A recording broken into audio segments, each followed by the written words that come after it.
We should be live. How's it going tonight? Good evening, guys. Hobgobob, Rogue Wyvern. Good evening. Got Carbontails with us. Got Q, and we got Girl in Pigtails. Thanks so much for coming by here today. Oh, look, we Thank got you, a nice awesome Segellion. background. Look what Segellion did. I Yeah. know. It looks so Look at that. I know it's fancy. pro.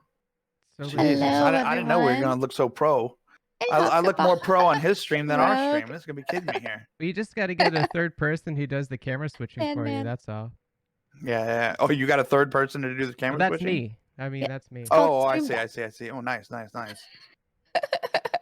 you See, can't trust again, her. just You can't tell trust Q Pigtails to do any camera switching. What? Are you kidding me? She messes it up every time. Don't even pretend. We all watch the stream. We know. We know. I just leave it on Q, apparently. Is that true? Okay. Oh, yeah. Well, anyways, we're trying to get a selfie right now, so there might be a bit of background noise from Star Citizen. So we hope to get that situation resolved shortly here. But wait, you hear background noise? You don't hear it? I don't hear it. I hear it. Might. Yeah. Do you hear it? You hear it? I don't hear. I don't know. I can't. Sometimes I just hear things, dude. Hey, stream. I know you guys chat. Do you hear Star Citizen background noise right now, chat? Come on, chat. Tell us. Tell us the truth. Chat don't hold back. They'll tell you. Chat do not hold back. Don't hold back. See, no noise. They'll tell you like, oh yeah, No it's noise. freaking horrible. Restart. Restart.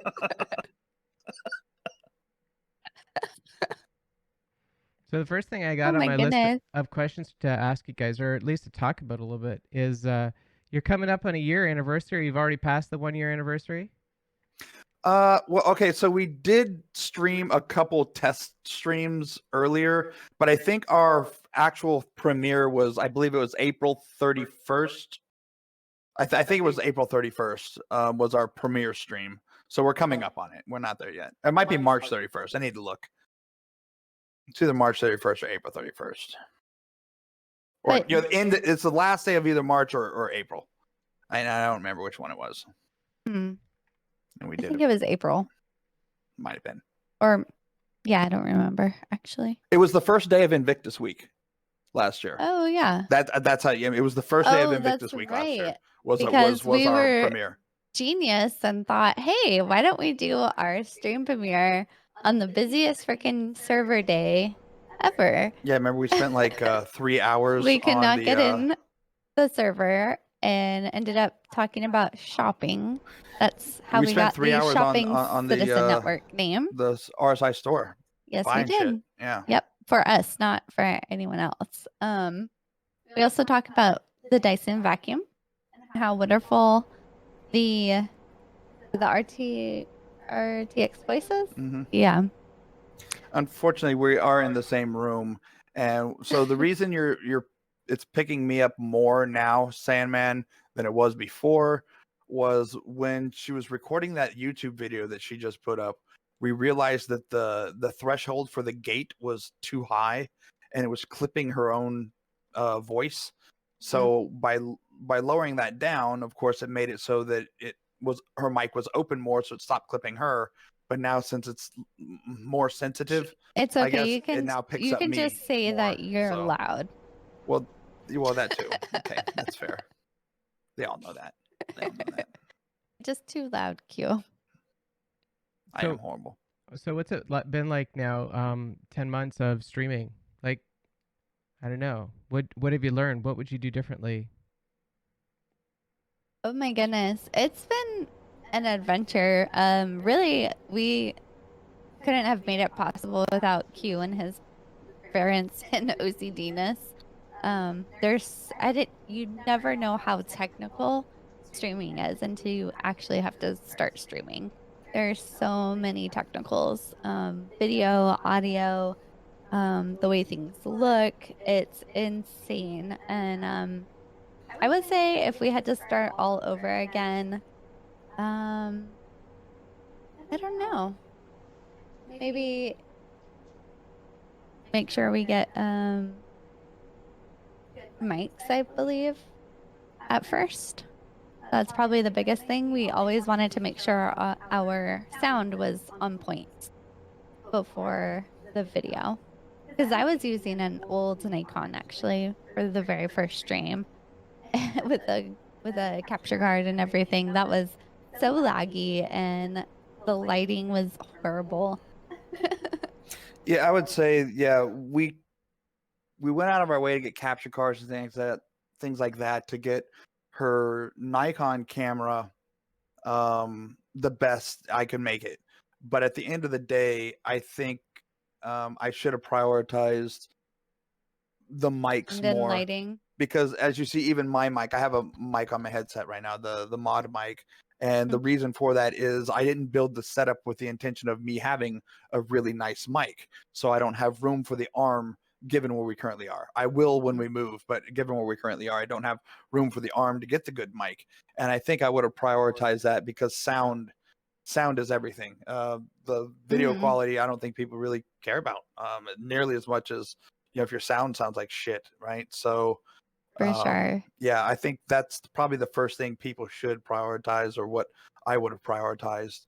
As far as what we would have done differently, probably nothing. There's just learning curve that every business or every endeavor you go into, that you can only get through going through it, trial and error. I mean, there's only so much you can read, but until you get in there and do it, like we bought the stream packs, with all the overlays and things like that, and then now we don't even use any of that stuff because it's useless.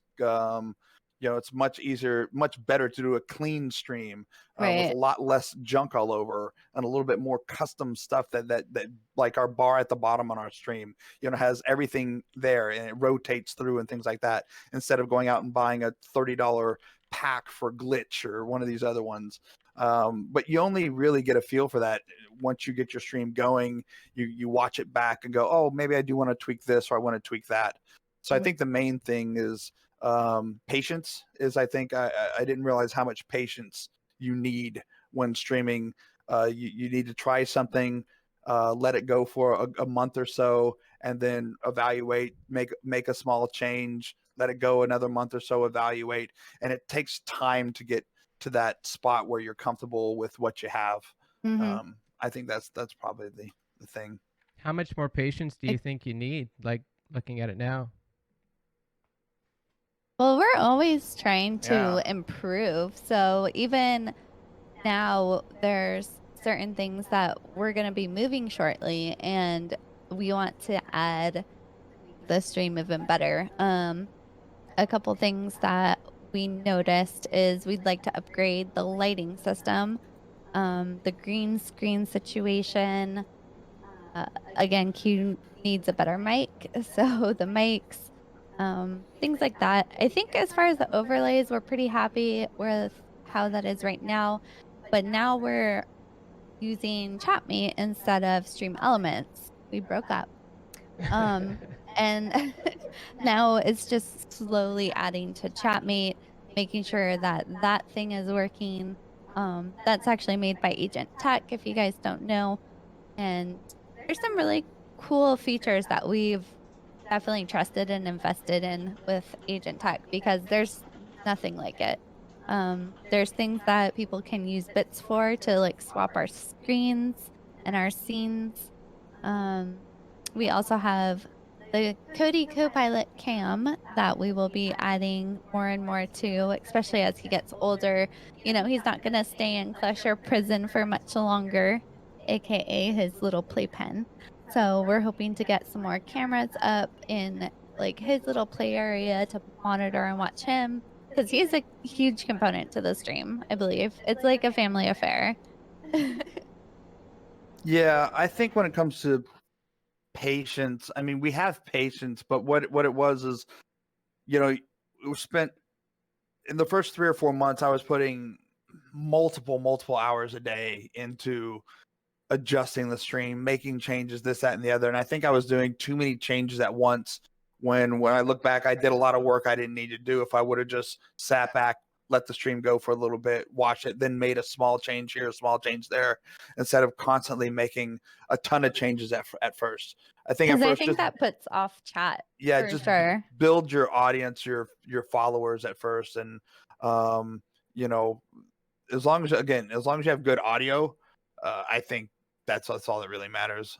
Honestly, I think Eradicator is a pretty good indication that you don't need super high quality video for people to watch you. That's true.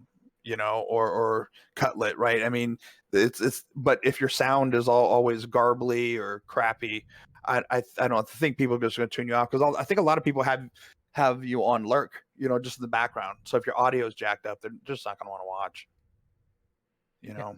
And I think you guys did like a pretty stellar job on audio ever since the get-go. I didn't even realize that you had poor quality mics in the beginning, but I think it's just something we all do because it's such an investment into audio technology. Absolutely. I think I was actually using a headset with a mic. Yeah, the one you have on. This one? The one she Oh, has yeah, on, the yeah. Astro A. So I mean, it's not like it was horrible, but it definitely nowhere near any type of studio quality. You know, like the mic she has now, the Rode Pod mic, is, you know, 95% of the way to studio quality, right? It's not there, but you know, it's pretty good. I think you know, the reviews prove that out, and it's just leaps and above a headset mic. You know, even my mic compared to her mic, if I go over there and talk on her mic, I sound completely different because it's just that much better quality. And I wish I would have prioritized making sure we both had the Go XLRs, we both had the pod mics. I that would have, and then not spend some other money that we spent unnecessarily. I mean, we had the money to spend, so that wasn't the issue per se, but you know, prioritizing how you spend the money, right? Yeah. I mean, you know, we spent a lot of money on the stream over the course of almost a year, but we should have prioritized other things like sound, I think, is what I'm getting at. Are you guys? Well, I think another thing that was really hard too was we started streaming during the whole pandemic, and it was insane at the amount of stream equipment that was oh my god, out of stock. So we did have to kind of settle for like what we needed to prioritize, right? Certain things were on back order for like months, and some things. Now that part is true too. Back this time last year, you could not get a Go XLR, you could not get a Stream Deck, you could not get anything. Right, Sandman? Yeah. Matter of fact, I needed a power supply for the stream computer. I remember I needed to get a power supply for the stream computer because the one went out. And I looked online. I could not find one on Amazon, Newegg, nowhere. Just so happens I have a Micro Center, a Micro Center near me, and they happen to have one in stock. One 850 watt power supply in stock, and I called them. I'm like, hold that for me, I'll be right there today. Shit was just out of stock during the pandemic, right? So it was pretty crazy for a little bit. Are you guys planning on doing anything like for your actual 1-year anniversary? Probably give shit away like usual. Just same old.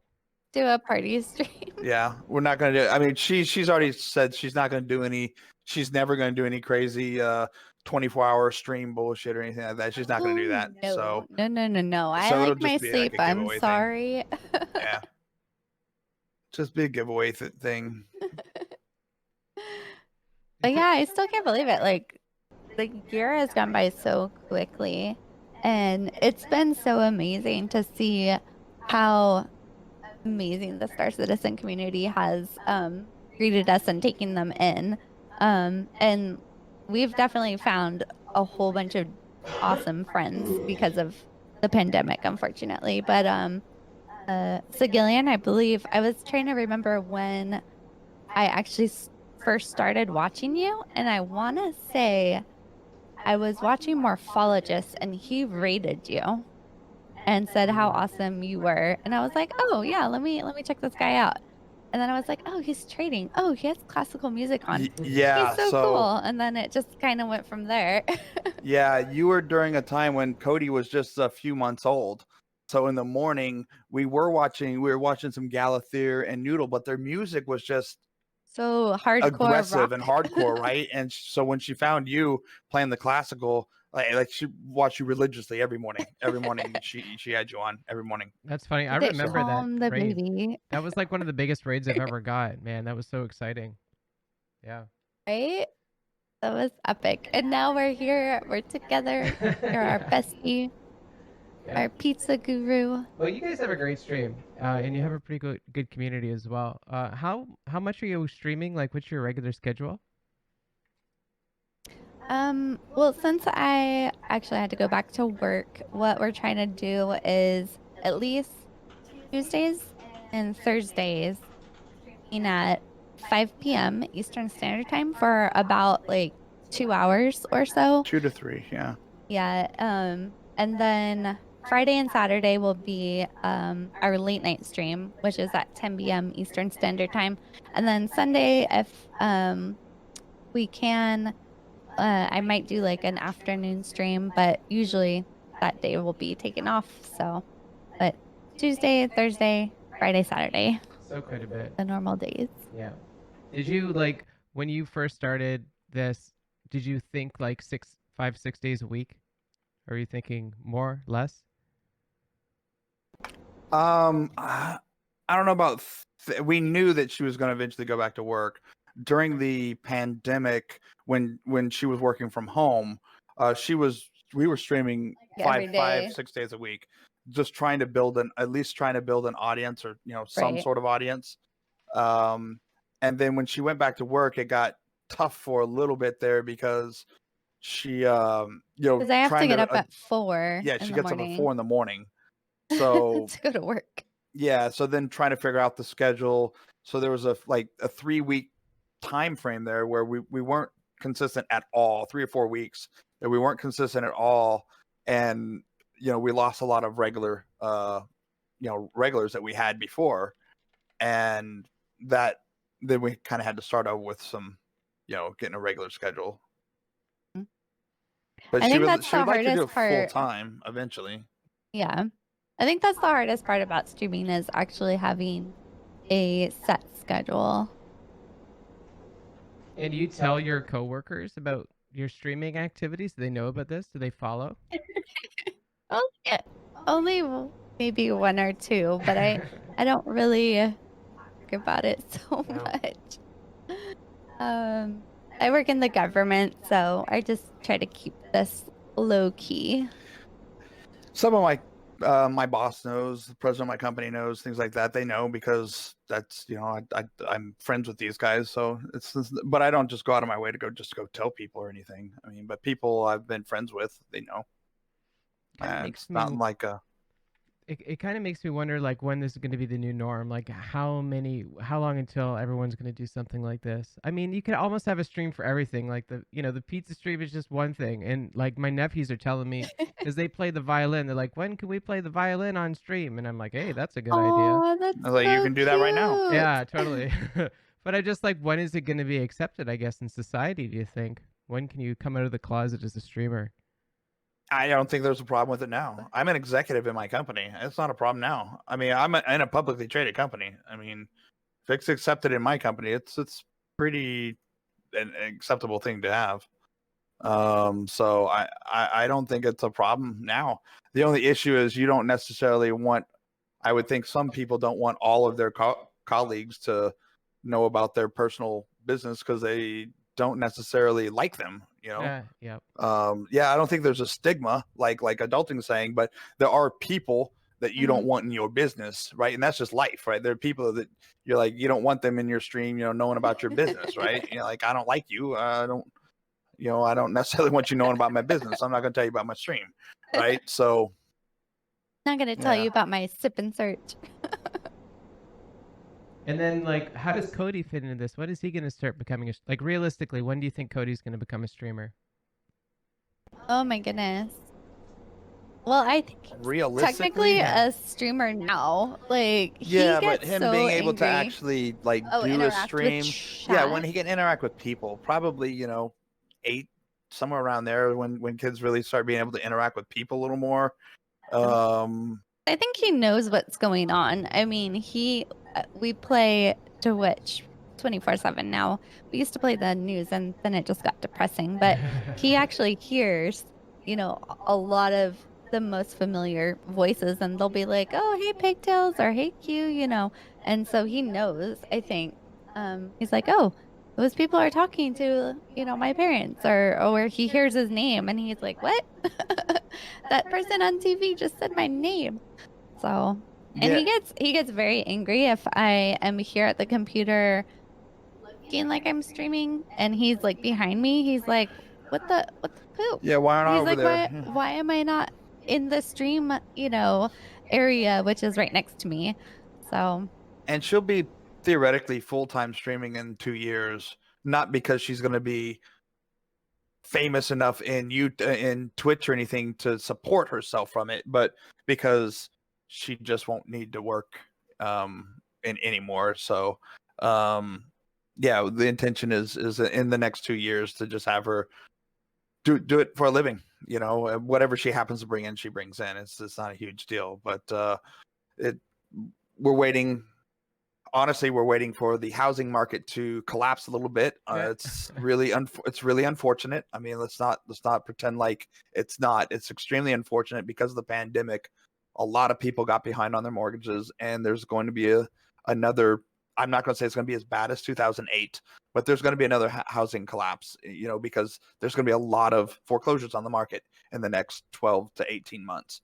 It's just a fact. It's just reality, and I don't want to buy. I bought my last house in 2007, so almost at the peak. And then when I went through my divorce in 2010 and 11, the house was worth half, right? So I don't want to be in a situation where I purchase a house and then another housing crash. I'd rather just wait for that to happen.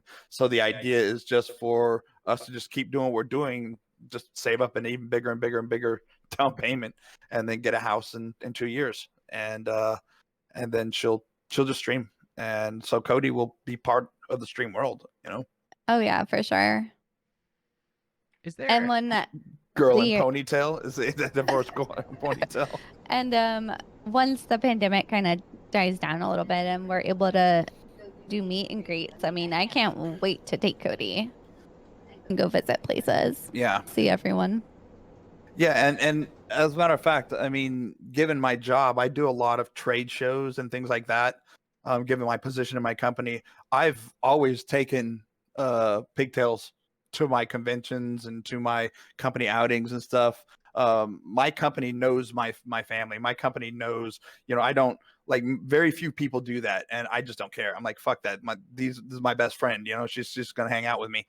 So my colleagues know her just as well as they know me. So that's just kind of my life is to involve my family in everything I do, and I think she's the same way. So Absolutely. is That's it the way to live.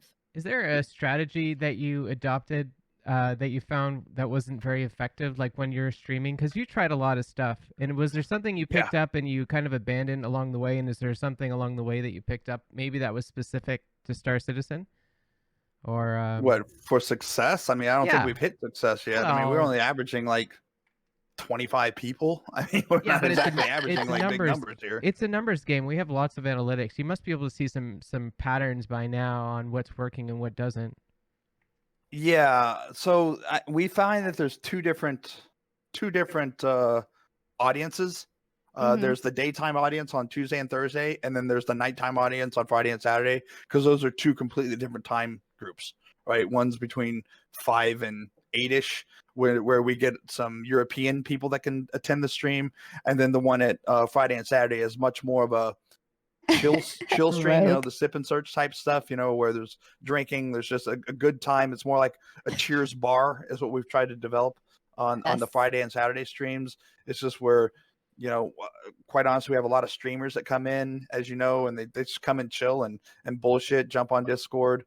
I think the biggest success we've had is actually playing with your audience, inviting them into the game and playing with them, definitely. and not being afraid to do different things on stream.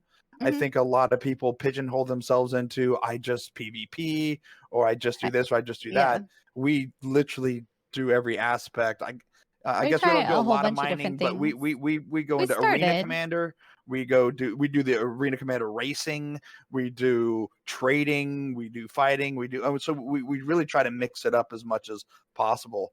And we also try to, The bee's knees. if one of our audience members one of the chat, they want to do something, we go do that, because in general we don't have a plan. And I know that's probably the worst thing you can do with a Twitch stream, is not have a plan going into the stream. But it's reality. We don't have a plan because We Star usually Citizen. don't. Well, what I found with Star Citizen specifically is plans rarely work, and they become a frustration, because we were trying to plan things, and because of bugs and everything, it was coming more of a frustration to have a plan, and then the plan wouldn't work, and then you get frustrated, and you'd be like, why, and it was night after night. So then we just realized, just go with the flow. It's Star Citizen. And I think a majority of the people respond to that, because sometimes you'll have people that are brand new and they just need to be taught some stuff about the game. Other times you'll have people that are like, hey, let's do some PvP training. Let's go to Arena Commander. Or you'll get people like, hey, what's the latest trade run, or whatever. And by just being more fluid like that, and active with your chat, I think is a really good key to success with Star Citizen. Star Citizen specifically. I don't know about other games. We don't play any other games. That's interesting. You don't play any other games. Do you ever think about it? Well, as of right now, I mean, we have in the past, we kind of have these like stints of different hobbies, and we'll be completely like dedicated to one hobby at a time. Yeah. It just so happens that Star Citizen was a hobby that's now become a huge passion for us, and we just want to continue to grow this. We do have a couple switches, and I cannot wait for freaking Zelda to come out.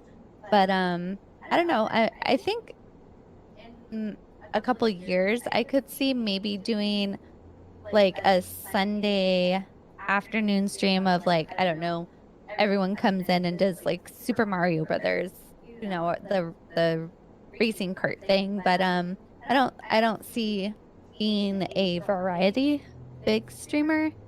Like, who's that pirate guy? That is it, pirate? Burt Black. Yeah, like he's definitely a variety streamer, and he has a huge following. It's insane.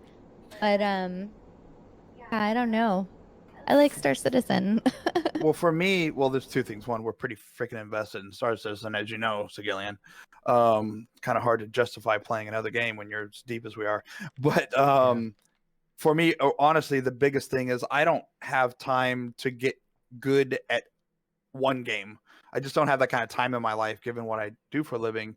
So to try to spread myself thin, because I don't play just because I think, I don't know. My motivation for playing is to be good. It's like a sport. I want to be good at it, whatever it is I'm doing, which means it takes time. Mostly it takes practice and stick time, or whatever game you're playing. Like if you're playing a first-person shooter, it takes just practice, right? And just to get good. And I don't have time to get good in one game, let alone 3 games. So, yeah, I don't see myself playing any other game.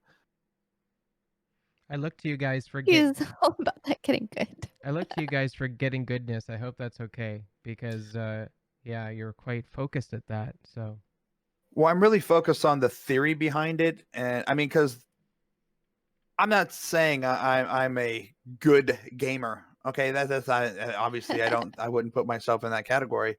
But what I would say is I do take the time to learn the different theoretical aspects of a game, whether it be trading, mining, the statistics of the weapons, the loadouts, just the different things. I take the time to learn those so that I'm at least armed with the right information. And I like that portion of the game. I'm very analytical. I was an engineer when I started, out in my industry, and I just take that approach. I would love to be great at PvP. I mean, I practice, I try, but I mean, I'm not good. I wouldn't even say I'm good, let alone great, right? So, I would like to get good one day, but I just don't have the time to practice in hour and a half every day. I just don't have that kind of time.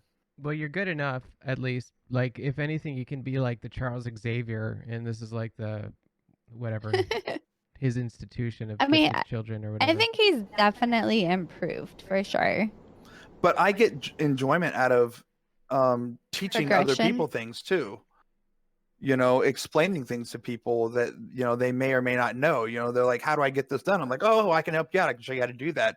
I figure that out. What's this trade route, or what mining head do I use, or what weapon combination goes, or what shield, I, I enjoy having that knowledge and being able to share that with people. That's something I enjoy. I always have. So that in itself allows me to be good at something. It allows me to be good at the game without actually being good at the mechanics of the game. You know what I'm saying? I'm not a Twitch aimer, but I can tell you what weapon to use. I tell you, so at least I'm good at something. It makes me feel like I'm good at something, right? He's good at information. Yeah. Yeah, I agree. Well, anyways, thank you for doing what you do. Despite all that, I think you do a great job. So, yeah, Aw, give thanks, I yourself appreciate a it. pat on the back. What about your blog, Girl and Pigtails? Are you still doing the blogging thing? Started picking that up a little bit since we started streaming. I found it was a good background link for people to come and kind of see more personal, like what Q and I are all about.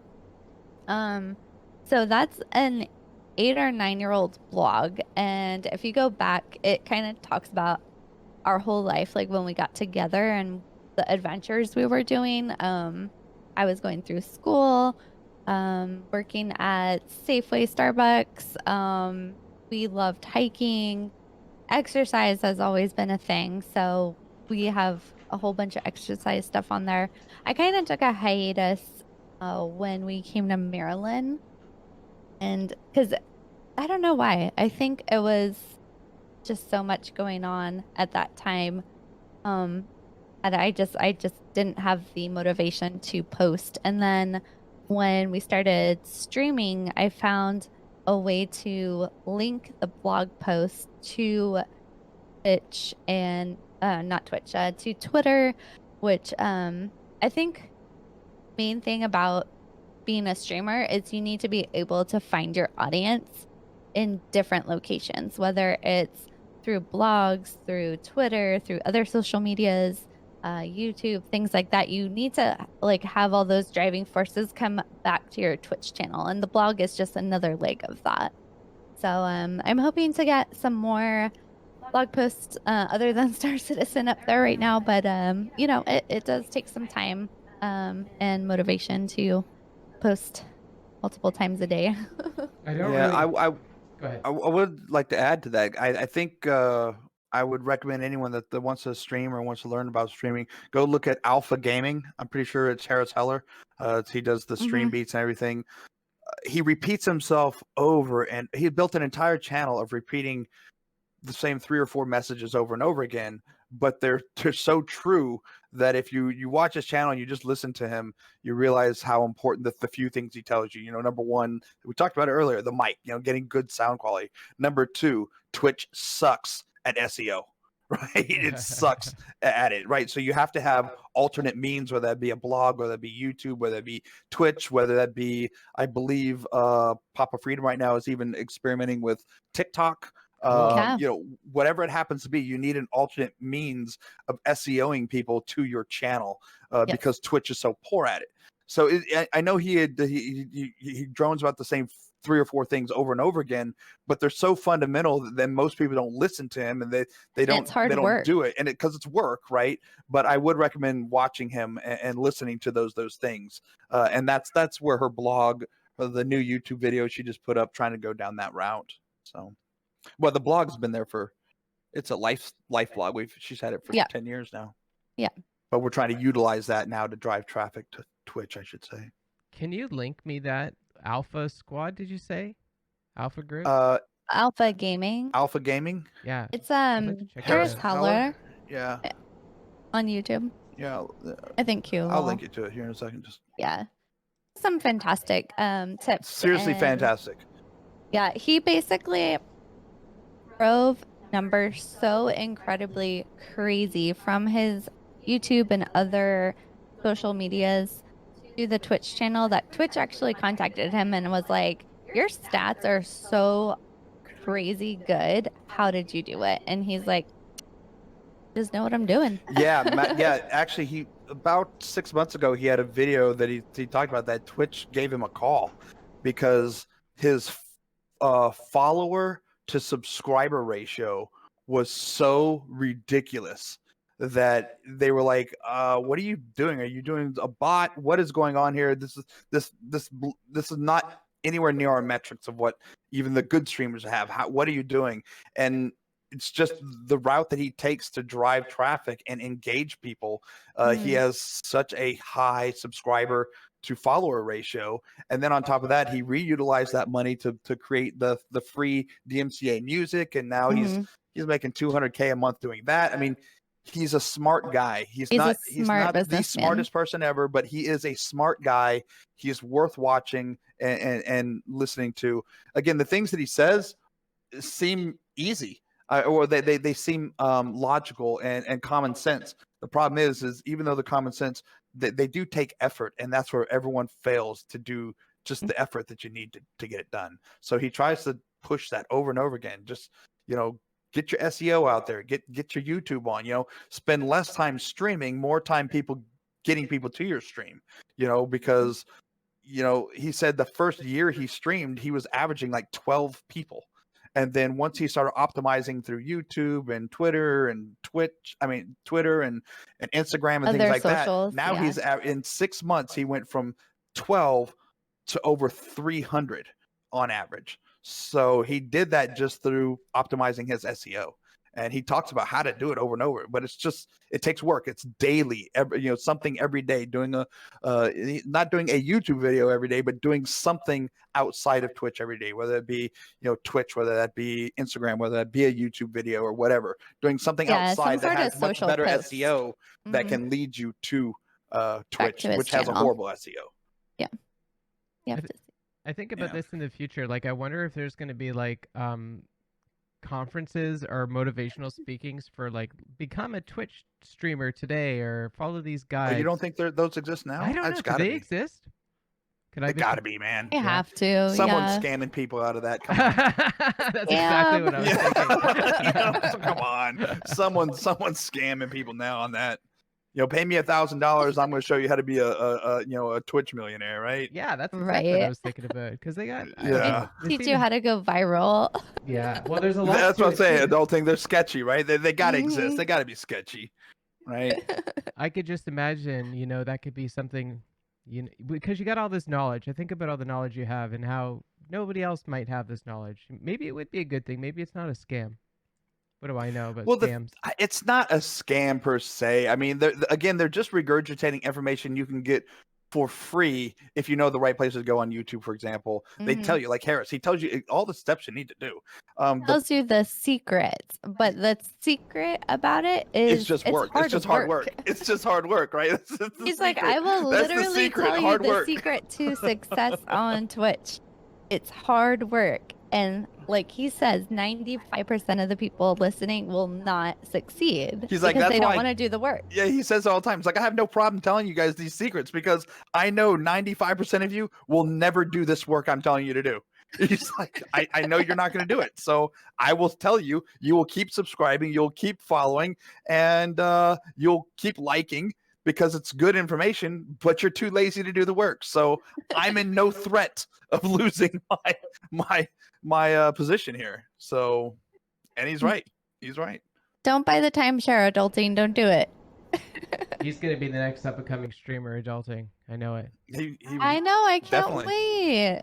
Definitely. Oh no, I'm gonna be kicked from the server for inactivity. Well, move your mouse. I already got it. it. Segellion's I'm not here in here. I'm at Lorville, by the way. I got booted. So we can log off the menu and take it. Yeah, I got here. So we can actually do this. Finally. Whenever so we can do it after stream, whatever. It has only taken an hour for Q to go from Microtech to Lorville. Hey, that's about right. That's about right. So yeah, we'll just hit menu and then we'll at some point later, since we're all here at Lorville, we'll take a screenshot. No, adulting, I'm sorry. Soon TM. Is it... Well, we have the benefit too of, I'm the pretty face. And then, she's the brains of the operation. So, you got to have both parts. Wait a second. So, isn't that the other way around? Oh, I'm the brains and the pretty face. Well, why do we have you again? Wait a second. She's got the blog. She's got the Oh blog. yeah, she's got the blog. That's true. That's true. I don't really get what it is to do blogging. Like, I remember selling websites to people and be like, you need to get a blog to do keyword injections and all that. But people do blogs for fun, and I don't Yeah. understand. So, what is it? Tell me, explain the fun element of blogging. Actually, it started out with I wanted a way to capture our adventures other than just pictures and video. Because it was when we first got together, you know, our relationship was all new and exciting, and we didn't have, you know, a ton of extra, you know, cash where we could just drop on silly things like pixels. So I was like, you know what? I love writing. I used to love writing as a kid. I would write my own stories, and I was like, you know what? I wanna try blogging. And Q, of course, being OCD, he was like, oh yeah, we can definitely get you started on this. Let's go find the best blogging platform, which was WordPress at the time. It's still fantastic, and it just, you know, I think it was like every day or every other day, I would just do a post on whatever I felt like writing that day. Yeah, if you go back to, I guess the time when she was really posting a lot was, I guess in 13, and you know the blog works on the right there. You can see archived. If you hit like February 13, or you know some of the earlier ones, they're much longer posts, and a lot of them have photos, you know, adventures that we had, you know, hiking or going to Disneyland, and they're like extremely long, tons of pictures. It was just a way of documenting, you know, her life. And right now, the last year, most of it's just been Star Citizen. We're about to go live, which is, we've talked about this, that now she needs to start getting back to posting some real stuff to in between this, because now she just has a spam blog right now for the last, you know, six months or so, and we need to address that. But for the most part, it has been, you know, if you go there and you just start scrolling down, you know, because it scrolls for a long way, but you get past the Star Citizen stuff, and then you'll start seeing some pretty really long posts about just different things we've done. You know, I mean, you see lots of pictures of her and our different things we've done. It's very interesting. Her car, hiking, All the food, hobbies. tattoos, you know, just different stuff. I think about. And I think I took. Go ahead. Go ahead. Go ahead. I was gonna say, I think I took a lot of inspiration too from like travel shows that I've watched, and food shows like the Food Network. You know, I've always been so inspired by those type of things where it's, you know, let me show you in reality, like let's make this or let's go here. But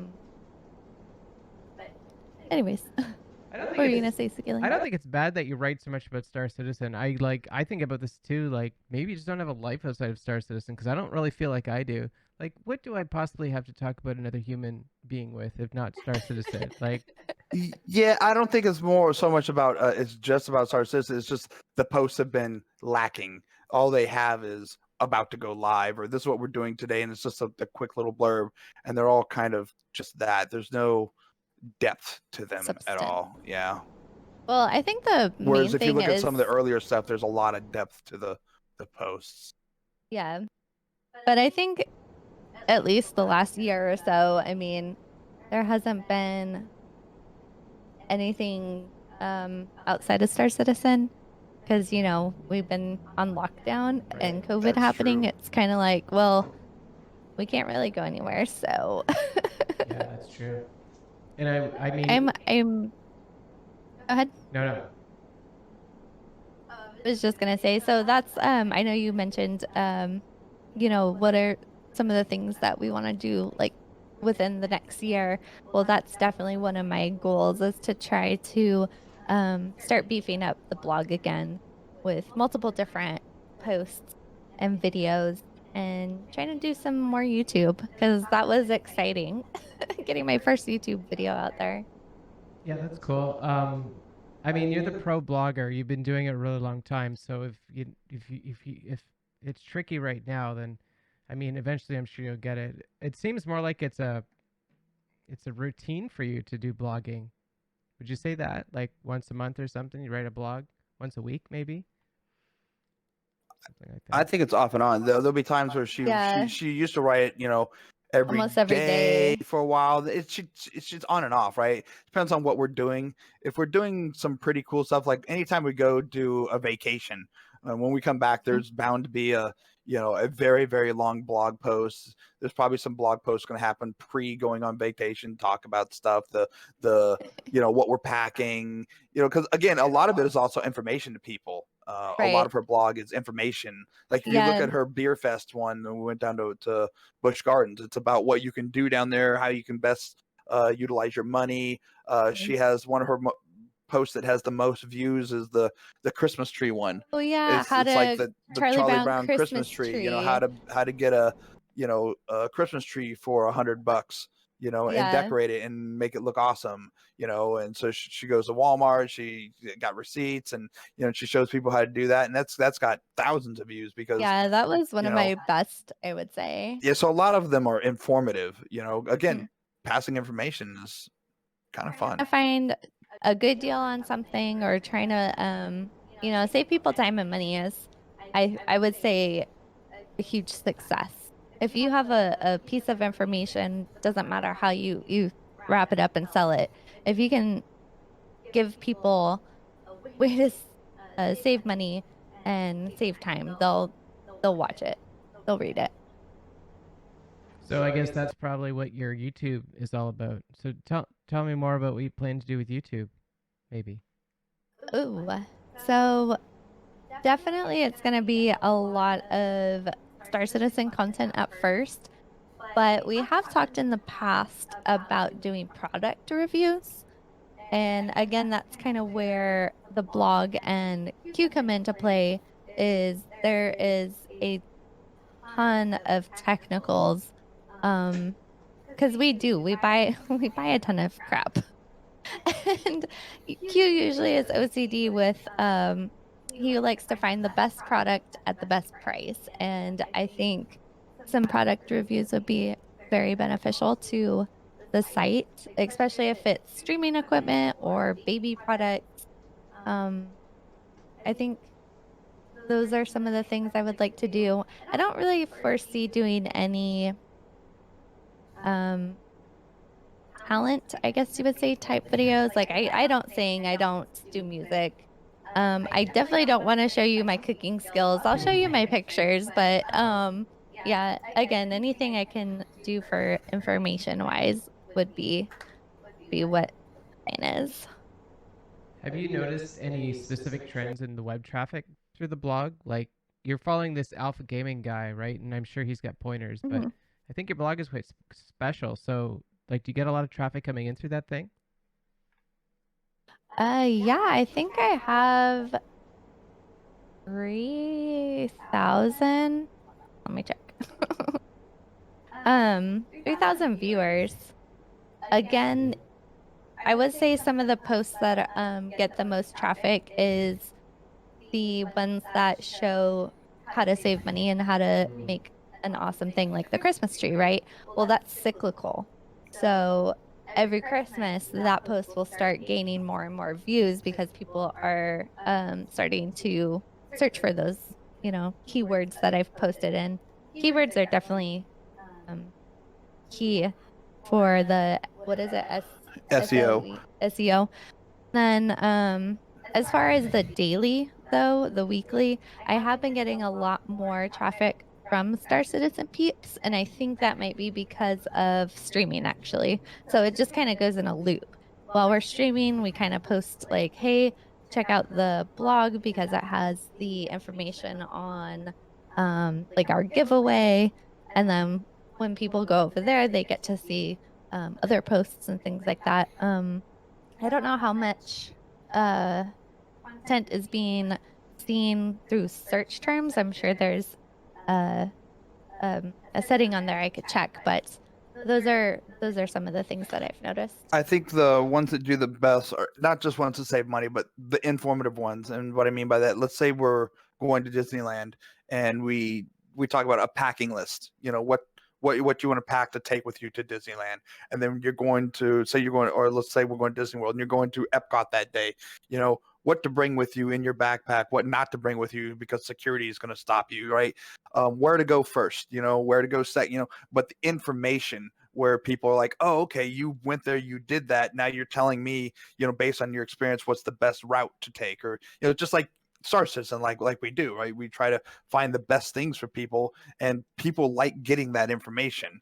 They like someone else who's done it, and they can go, "Oh, that's the best route to take, or that's the best things to take with me. Mhm. This is the I best think they place feel to eat." validated. And it's not just the best place from a posh standpoint of, oh, this is the best food we've had in our life. It's we always try to take the approach that, and I think you see that in our stream as well, of a budget friendly, you know, every man's thing, because we come from being quite poor, and we understand what it means to be on a budget. So we always try to consider that in mind when we're thinking of buying anything.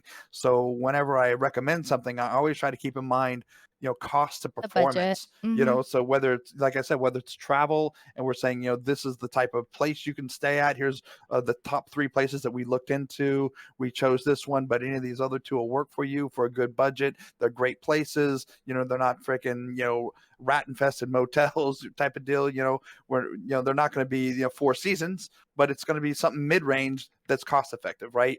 And I think people appreciate that, and I think those are the posts that always do the best. When we go hiking, you know, here's the routes that we took, and those will get some local views from people that go on a specific, you know, Shenandoah or whatever, and they're like, oh, that's the route you took, and that only took you 2 hours, and here's some pictures along the way, so you know you're going the right way. Things like that people do appreciate. So anytime you're presenting information and not just braggadocious, here's what I did, I went on Here's my vacation, yacht. here's my yacht, here's Fair. here's the new tennis shoes I bought. You know what I'm saying? That's not kind of stuff that people tend to respond to. I think they Mm-mm. want to have, you A know, realistic. how can this help my life? Why would I follow Mhm. you? What do you, you know, what's this trade-off here? I'm giving you my time. What are you feeding back to me? Right? Yeah, that makes 100% Very well said. sense. Yep, I agree. Well, and another thing is too, like people want. It's just a good way to contextualize stuff, I guess. That way, if you're going to people's needs, I think about that though. Like with your CCU chains, like you're basically doing the same thing, right? You're trying to help people save money. Mhm. I don't know anybody else who advertises CCU chains. Do you? I do not I do don't it think because so. I'm trying to help people save money, for fuck's sake. I mean, shit's expensive. I mean, Right, for the last time pixels. I checked, money don't grow on trees. You know what I'm saying? And you know, at the same time, I also get annoyed when people, you know, try to tell me you shouldn't spend money on freaking digital spaceships. I'm like, you know what? Money don't grow on trees. I work hard for my money. You know, I tell you what, I'll tell you what to do with your money if you want. No, you're not gonna like that either, right? I earned my money. I'll do what I want with it. But at the same time, I know that money don't grow on trees, and people are like, look, that ship's fucking $300, right? $300 is not chump change. I'm sorry, but to your average person out there, $300 is not chump change. Okay, I mean, there are people where it is. I'm not debating that, but for the vast majority of people, that's not the case. So if you can save them 20%, 30% on that purchase, that's really adding value to them, you know? Do you And see I think it's important. do you see yourself as elaborating on that content more in the future? Just Yes, yes, yeah, yes. because I I think want. it's great.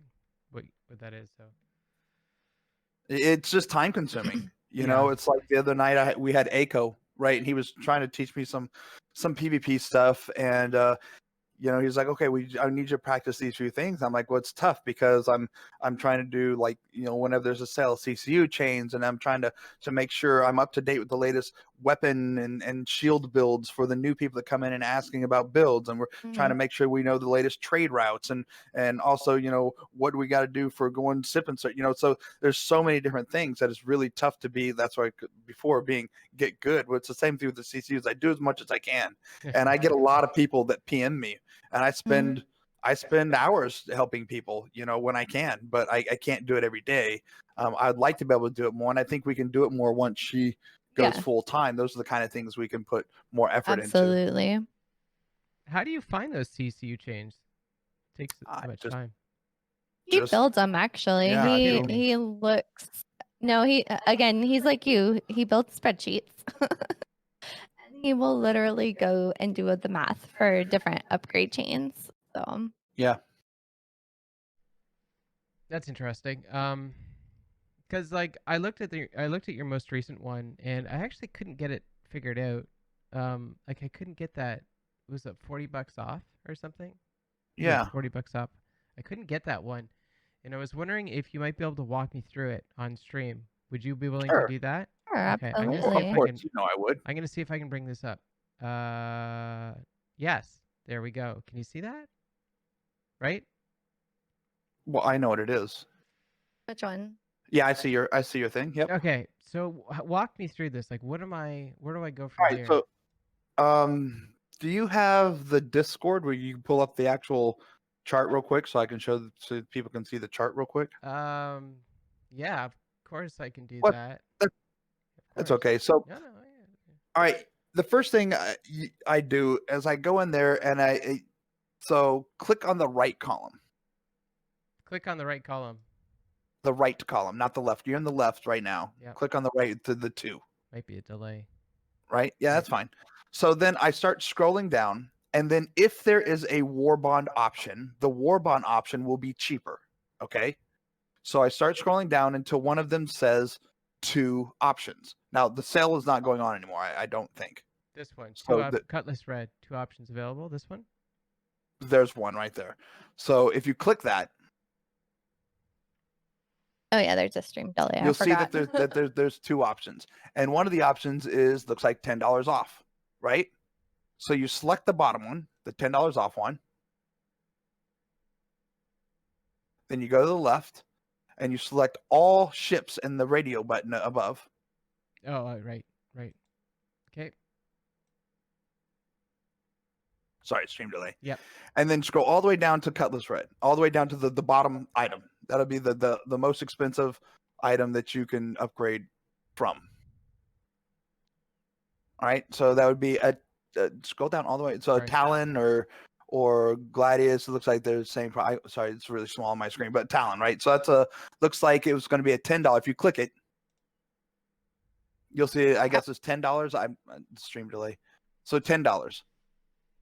So for $10, you get a CCU that saves you an additional $10, right? So you'll have let me put it this way. If you bought a Talon right now for $115 and you applied the CCU for $10, that would be $125, right?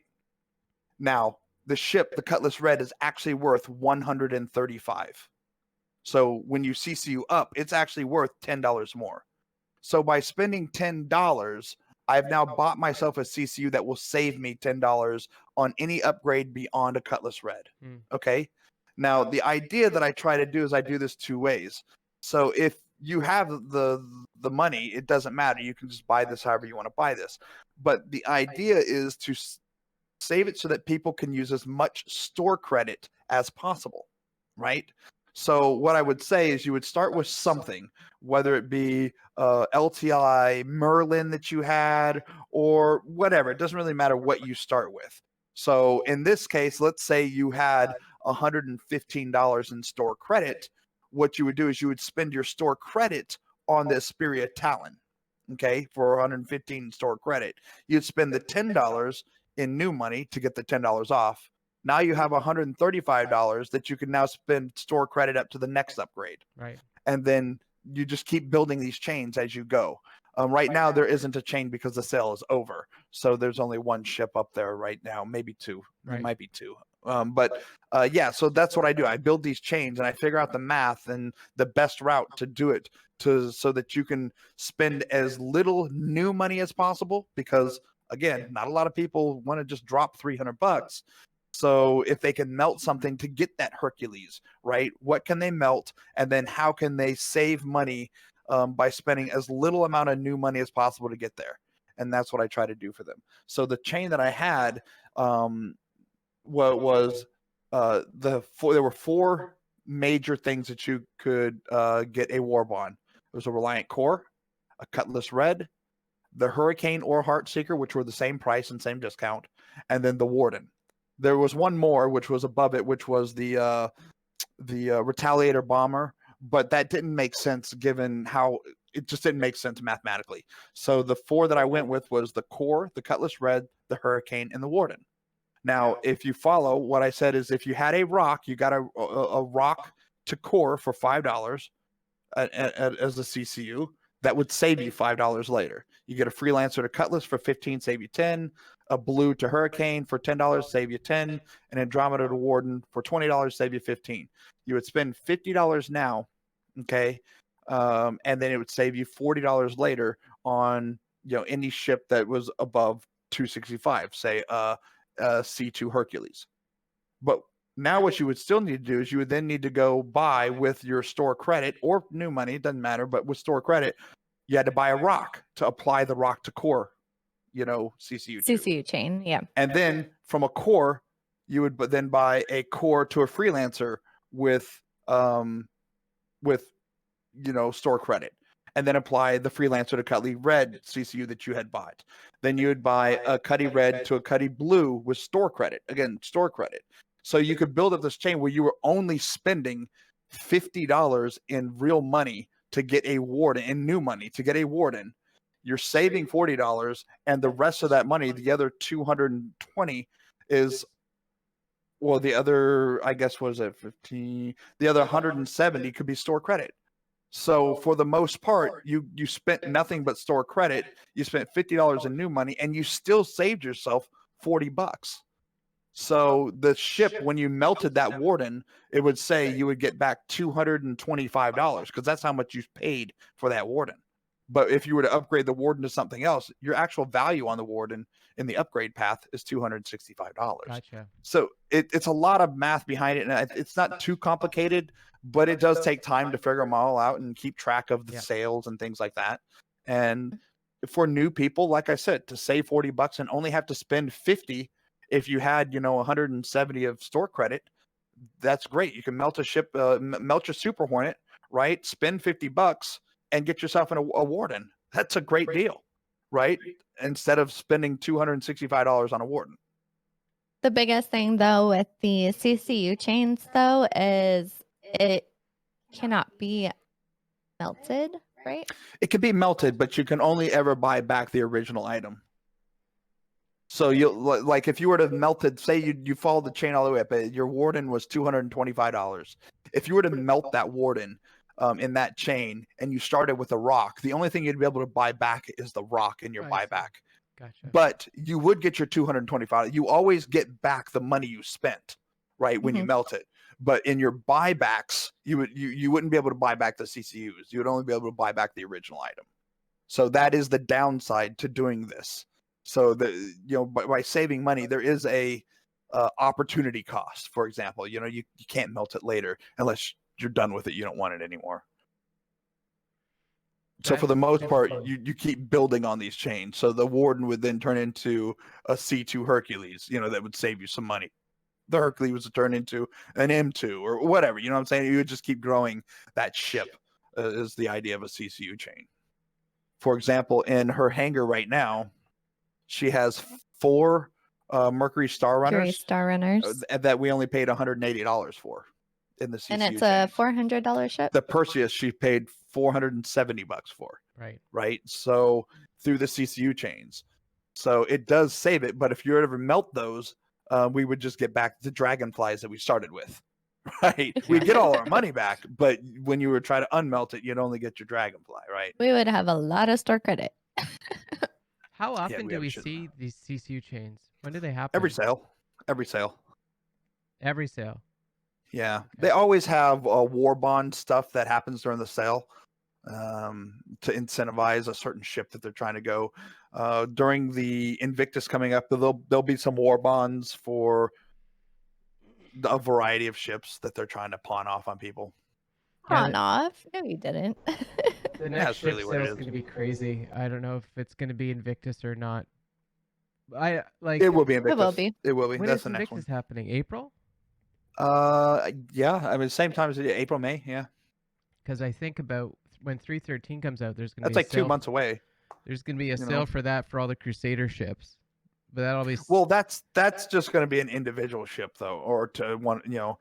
That all that is buy your C2 M2 now if you're going to buy one. well, get the Don't wait. Ares and the Starliner. I'm sure they'll throw those in there too. Well, those no, I think that'll come for Invictus. I don't think they're going to throw those in there because those aren't being released. Only the Hercules is being released on this next patch, right? I think that it feels like they're going to overlap, like the 313 patch and Invictus though.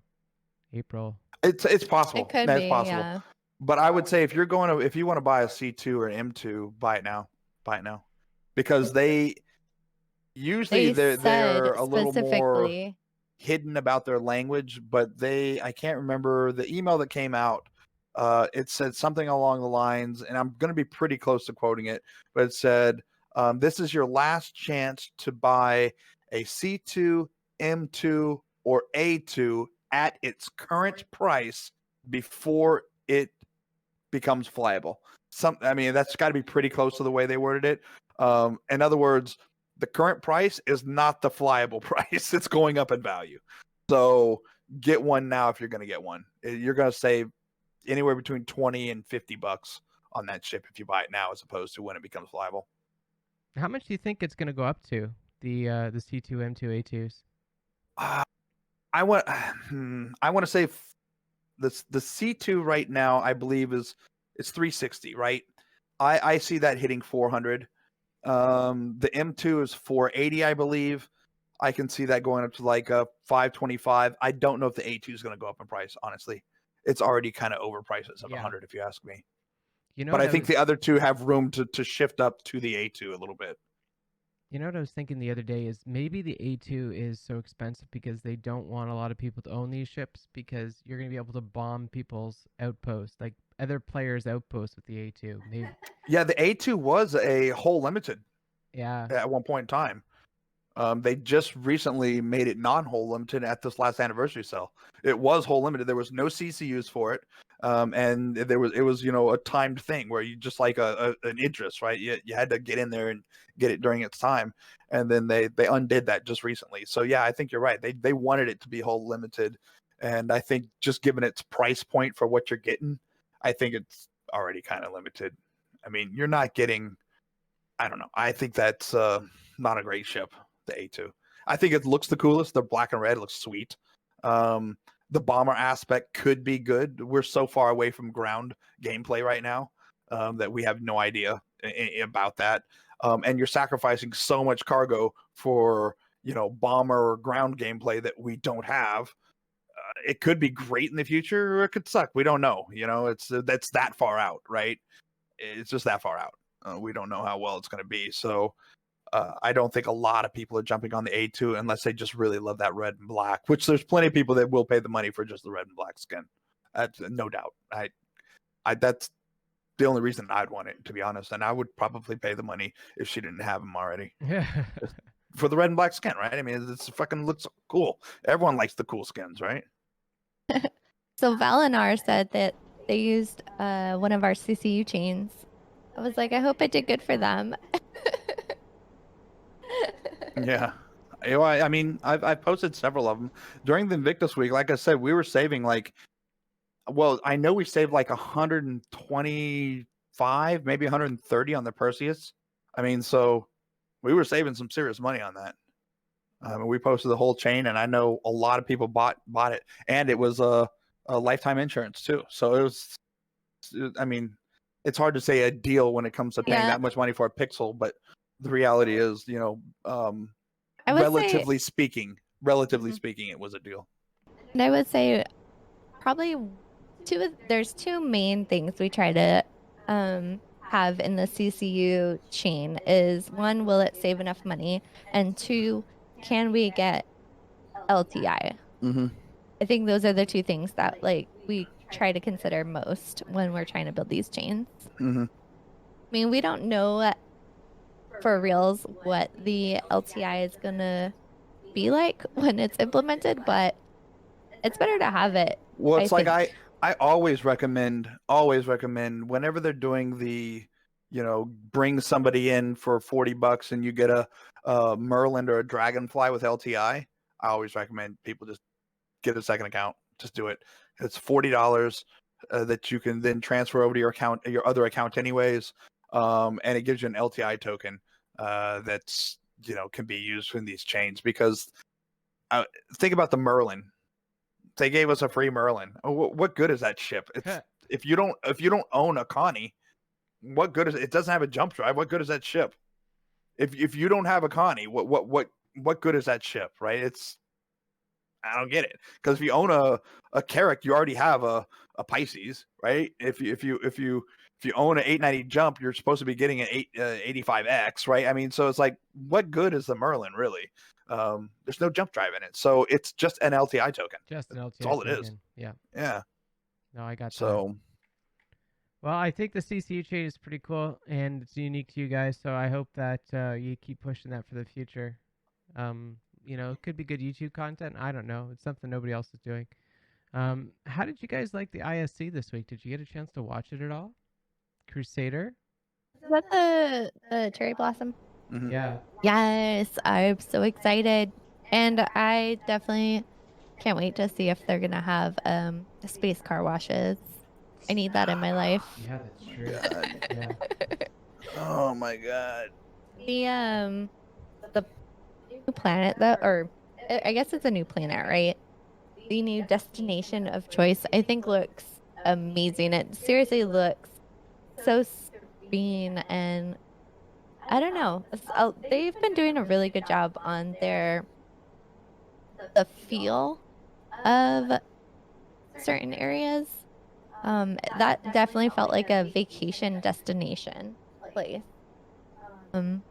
Crusader? Yeah. Orson, I guess. Yeah.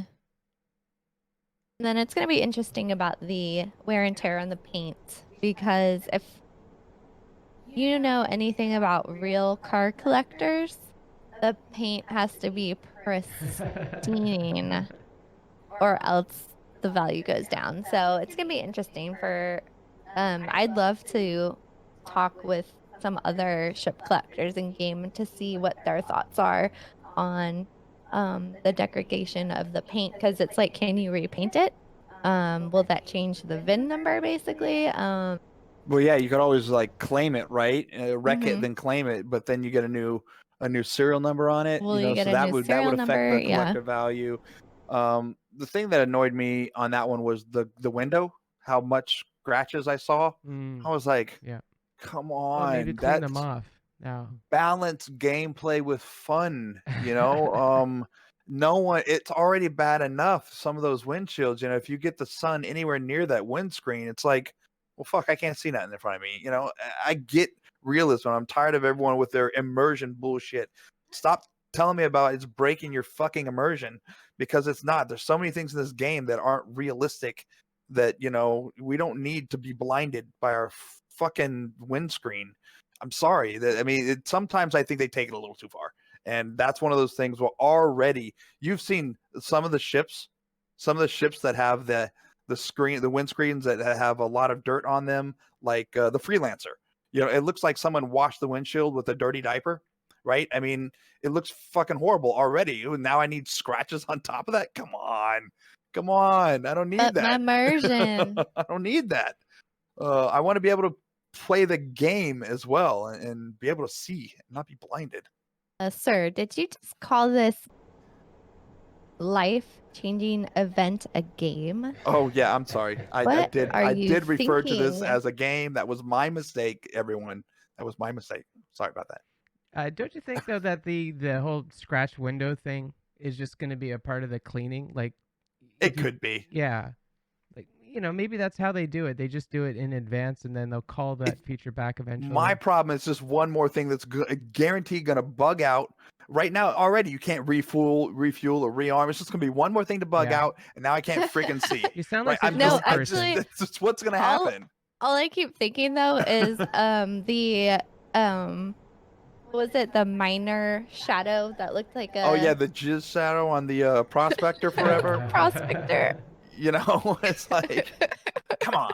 You know that's going to be the first thing that bugs out, right? You know, you're going to have an opaque window in front of you. You can't even see through it. You're like, oh, my ship's bugged. Oh well. You know. Yeah, we think the prowler and the talons, shields going in and out. That's my point right there. You know how they had the cool thing with the prowler and the talon where the windshield, goes right, and now you can see through it. And then for the first 3 fucking months, it was bugged and it kept going Yeah. while you're flying. That's the one thing that's going to be bugged, right? The part that you need it not to be, right? And that's how I know it. That's what's going to happen. The stupid scratches on the windshield. Watch. Mark my words. Did you notice that there wasn't any like volumetric clouds for Crusader / Orison? I did notice that. You did I notice did that? notice that. What do you think? Yeah. I think that tech is eats a lot of server resources, is Yeah. what I think. You know what? But they did get rid of an asteroid, so They did. They did get rid of a very large asteroid. And they're gonna have So- to get rid of Olisar. It looks like that. At least that's what Reddit is saying. Is Olisar is the Oh, next one in the chopping they've talked block. about that. That's not a secret. They're not. I don't think they're getting rid of Port Olisar. I think it will still be Port Olisar, just like you have Port Tressler that's above Microtech. You have Everest Harbor above Hurston. You have Bajini Point above Area 18. I think Olisar will always be above Horizon, but it won't be the Olisar that we know today. They have to put new assets in there to update Olisar. So it won't be the cool Olisar where you spawn and within 30 seconds you're in a ship. It's going to be just like every other station where you spawn, got to go take an elevator, got to go over here, you got to take your fucking, that's what it's going to be. They're just going to update it. I don't think they're going to get gonna rid be of Olisar. elevator citizen. I think they're getting rid of the asset that currently is and updating it to the new standard of Bajini Point, Tressler, and Everest Harbor. So you think they're gonna have a lot of problems with the volumetric clouds, though, too? Is what you're saying? That's got to eat resources, and they're Mhm. already so tapped. I think that's why they're just not pushing Yeah. that. That's I can't say for a fact, but it tracks logic with me. You think they'll be able to do it? Think it's possible? Yeah. Just No, I time, think they'll be able to. time and money. Yeah, Yeah. time. Exactly. I really do have faith in their server meshing abilities. I mean, that's just not something that people think is just a few lines of code. Why don't they have it yet? Because it's a lot of trial and error. I do think they will be able to do it. But it's a lot of trial and error to get it right so that it works for a real-time environment in which we have that also has, server object streaming, right?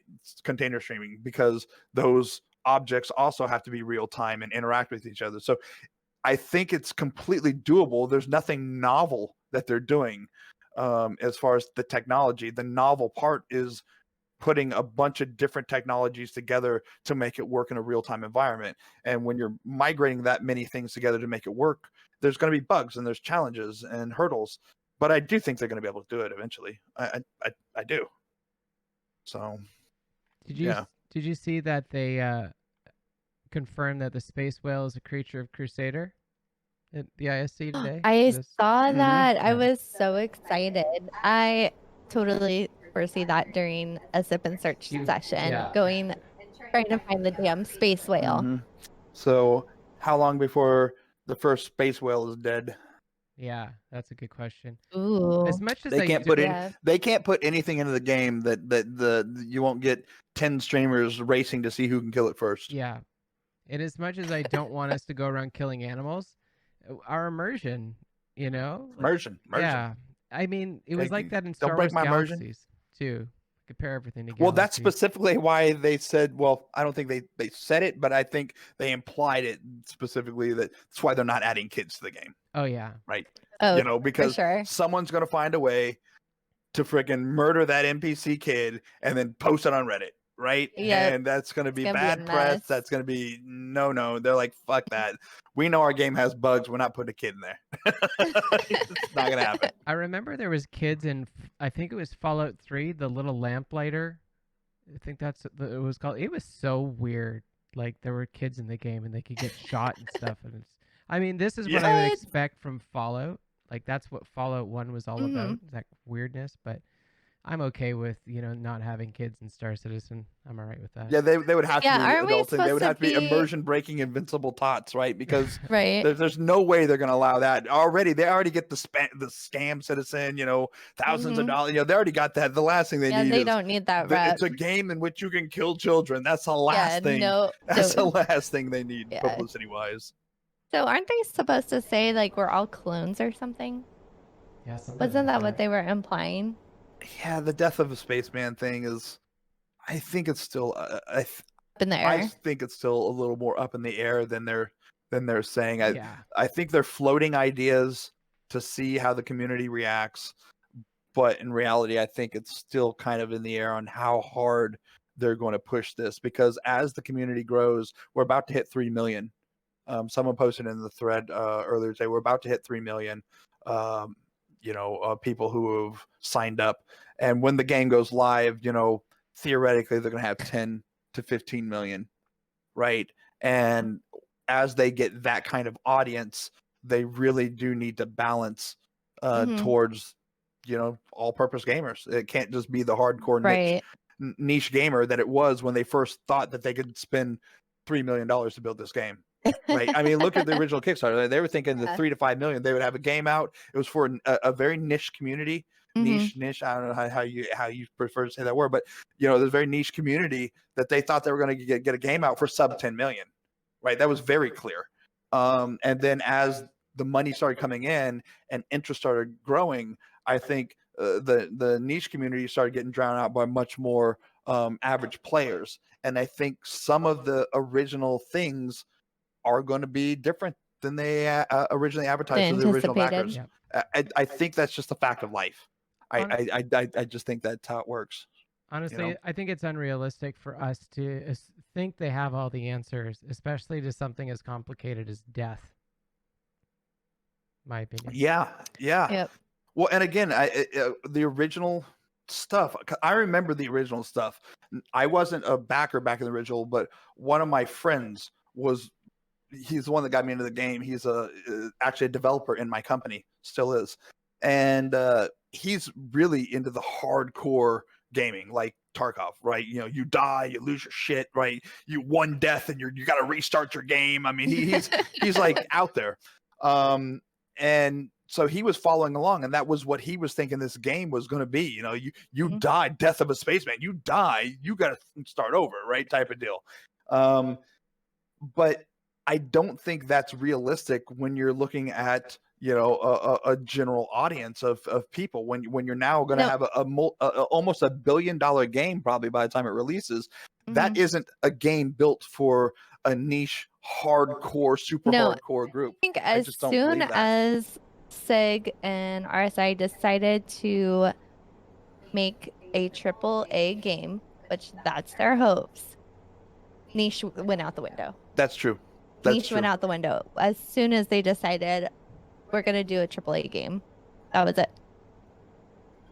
Well, I think they're okay. So I see your pretty face. Do you see your pretty face? Let me see here. Yep, I did see my pretty face. All right. Wow, that was scary. I don't know what happened there. Shit happens. Shit happens. Canadian internet, I think. Heard me talking smack about the original. That could have been it, man. They could be trying to shut him silence down. us. Yeah. Shut him down. Fake news. All right. So what I was saying, because everyone was at the edge of their seat, right? Is the original intention, I don't believe, was a legitimate AAA title game. It was going to be a good game, but not the 500 million to a $1 billion, first month sales. Like I said, Call of Duty, Battlefield 1, Cyberpunk, those are legitimate, true, what was that other one? The Witcher, Red Dead Redemption, they all pulled close to $1 billion, at least $750 million in that first month. And once they decided to go down that route, they started looking at a non-niche community, first of all. And then secondly, the inflection point in the PU was 3.0 when they added in the ability to fly from space down to a planet. That changed the game. That changed the game into an MMO that I don't think was the original intention of the game. But I think because of that, it has now morphed into that. Because I think the original intention was, a lot of space combat, some landing zone areas that you'd get to, kind of like a elite, the new elite legs, whatever they're calling that. But it definitely wasn't what we have today. And they've talked about that several times, that 3.0 was a big inflection point, because once they now had that ability to go to that depths of immersion, now they had ground gameplay, then the tanks, and they had this and that and the other, and it really became an MMO. And the idea of MMO really started hitting down. And once you go down the path of MMO, again, you're now no longer, at least for a successful MMO, no longer niche, at least in my opinion. I was delusional from the first day, man. I always thought this was going to be an MMO, but I know there's a lot of people out there that weren't thinking that originally. I feel sorry by the for time them. I bought in, they were already talking about this back in the 2.6.4. I guess it was right. They were already talking about the upcoming. I remember watching Chris Roberts on a YouTube video talking about the Planet Tech. Someone came into his office and talked, and it was coming, and it was the biggest thing ever. And it took a long time for him to get from when they first announced it to when they put it out. And everyone was like, "That's never going to happen, never going to happen."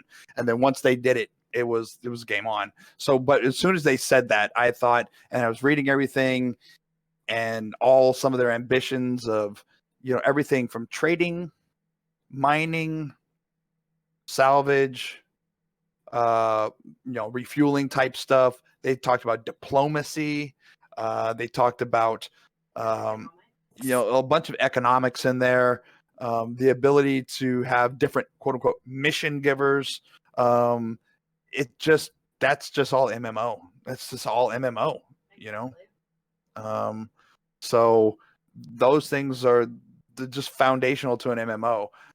I also call it an RPG. I know a lot of people don't call it an RPG. Role-playing game. RPG. I completely think people are role playing in this game. 100%. Hence role-playing my game. immersion. More Anytime importantly- someone says immersion and then they say it's not an RPG, I'm like, you're full of shit. First of all, you can't have it both ways. You can't be like, my immersion. That's the point of role play, is to be immersed in that role, right? Yeah. So okay, there. First of all, but then someone asked me, well, there's no stats, and I thought, I got two examples of, yeah, you're right, there's no stats, and the main one being a traditional role playing game, health. Okay, we don't have a health bar. We have a percentage of health, but it doesn't change over time. You don't start with 100 health and then level up and then you have 1,000 health, right? You don't have that. So okay, you don't have that, but realistically, what's the difference between becoming a level 25 bounty hunter and doing the 17 steps to get to very high threat? It's a leveling system. Yeah. It's still a leveling system. It's just in a different manner. The reputation system is a leveling system, right? That's how it is. So there's instances that's going to be that way all the way across. That as you get better in reputation, the reputation for that specific skill set is going to unlock things, which is no different than saying you're level X, Y, or Z in that. And the only reason paper games had to have a health bar and things like that was because, there was no real time. It was paper, right? You had to have a stat to determine whether or not you were strong or you weren't strong. Talking about like Dungeons and Dragons. You had a strength, you had an intelligence, you had a this, you had a that, but that was just to determine what you were, so that you could do things. It was paper. Everything had to be a stat. Whereas now we have a real time game. I feel this is a role playing game. I really do. I don't think honestly a do. role-playing game has to have stats. I generally just believe where any activity where the game mechanism is based off of fulfilling a role. I think that should be the definition of I kind I of think agree so with too. you. an There's RPG. still like, Yeah. mm-hmm, So agree. I think that yes, it is a skill-based game, like first-person shooter. You know, there is first-person shooting for God's sake in this game, whether you're on foot or you're doing it in a spacecraft. Okay, there's this first-person shooter, but there's also going to be a lot of role playing. There's going to be, hopefully, I haven't seen it yet because we don't have loot. You know, Medic? hopefully you're going to be able to kill Oh. stuff, and you're going to be able to loot stuff. Well, I can't wait for the medic gameplay loop. And that's, I think, definitely a role-playing game. Being the medic. 100%. Yep, that's a role. I mean, I think about the capacitor system too, and like that's our first look at the role of an engineer or a technician. Ooh, right. Yeah, that's gonna Yeah. be exciting too. I mean, You know, diplomacy is going to have to be some form of leveling with reputation, because we're not going to be talking with AI bots. You know, I'm not going to be able to just type any sentence and then have the Wallace Klim respond to me like it was an AI bot. There's going to be certain sets of things that you're going to ask it, just like any other role playing game, and you're going to build reputation, and then you do this, the other. You know, so these are all fundamental things that you see in role playing games. What CIG has done is they've migrated multiple things together because they have added the skill aspect with the fighting, which is really good. They have added the skill aspect to the mining, where it isn't just your level 200 miner. You actually have to have the right equipment. You have to get it in the green zone. You have to you know where to go. So it is a lot of personal, in the between the chair and the keyboard. There's a lot of skill that's required there. That isn't just, I'm a level 23 mage or 200 mage or whatever, right? So that is unique. So I think that the blend of those two things is very unique to Star Citizen, which makes this game fucking awesome. I mean, honestly. You know what's funny is you were saying that you won't be like talking to bots, whereas I could definitely see you talking to bots. Like one thing that made the Ultima game series unique is you had to talk, like you had to type in to bots, and you had to know what the keywords were in order to activate them. And you know what's funny is that the successor to Ultima was Shrouds of the Avatar, which launched about the same time as Star Citizen, and that was one of the features they had in it was the fact that you could type in to talk to bots. So you know what? Maybe we will talk to bots in the future, but That's maybe It's possible. maybe it's we'll, possible. Well, it'll be I mean, don't we? audible though, like talk literally. Yeah, it might be. Or I know, like, for instance, when you go to Microtech, right? You talk to the lady hologram. You know, you click on her and you're like, tell me a joke or whatever. Yeah, but that's a list of commands, so that's not you typing in. Oh, like having a conversation. Yeah, having an actual conversation. I mean, is think it it's possible? the start. It is possible, especially with Tony Z's AI that he has behind. It theoretically possible. I don't think that's something that I've heard of being planned. I mean, it's possible though. That just gives them the idea because they don't have anything else of importance to work on right now. No, exactly. I mean, I figure if they add that to the list, we might get it by 2077. That's generous. Say it, Q. Don't say it. I'm very All optimistic. I can say is Cody is gonna have a damn good fleet when the game finally goes live. True, yeah. You know, at his 18th birthday. Yeah, we were now with the new paint scratching stuff. You're gonna have 2 Legatus packages. You gotta have one fleet. No, I'm that's just gonna have garage, Cody clean them and every then one fleet that weekend. you fly. Gotta have the pristine fleet as well. The garage queens. I look forward to the day when Cody is streaming or playing Star Citizen or whatever he decides to do within this thing, just to see like how a child like grows within this, because this is something totally new.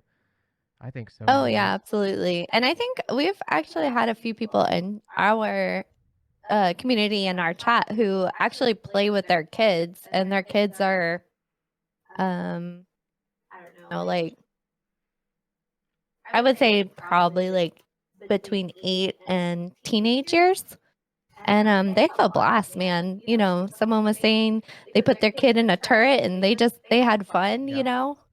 I think it's going to be a great bonding experience. I think I'm not one of those parents who is like, oh, you know, video game is going to lead to him being violent or anything. It's just, I think it teaches kids a lot. And, you know, computers are the future. So anything that gets him excited about, you know, learning how to use a computer or play on the computer, learn dexterity and solving, I think is really good.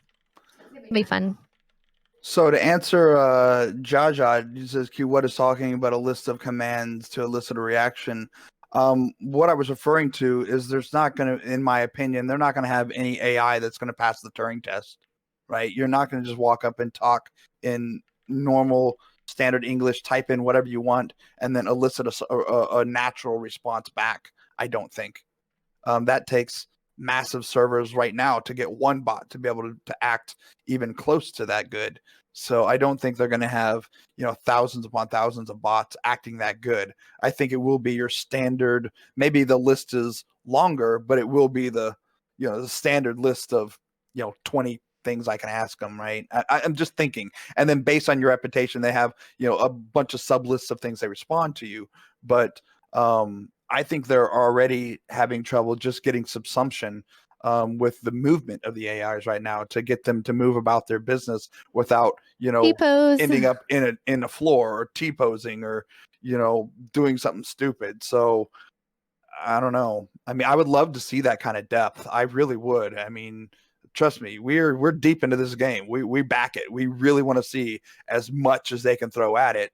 At the same time, I'm trying to be realistic because you read Spectrum, right? And and I there's think two some different people's people. yes, I think some people's expectations are they're going to jump into a VR world that passes the Turing test, Yeah. right? That they're going to live in this space world and everything's just going to be like real Yes, life that'd and be so everything cool. you should wake up and it should take you 2 hours to get into your spaceship and turn it all on and do your pre-inspection and, you No, know, get that's lifted. dumb. And it's like there is that crew, right? And I'm like, it's a bit far for me, you know.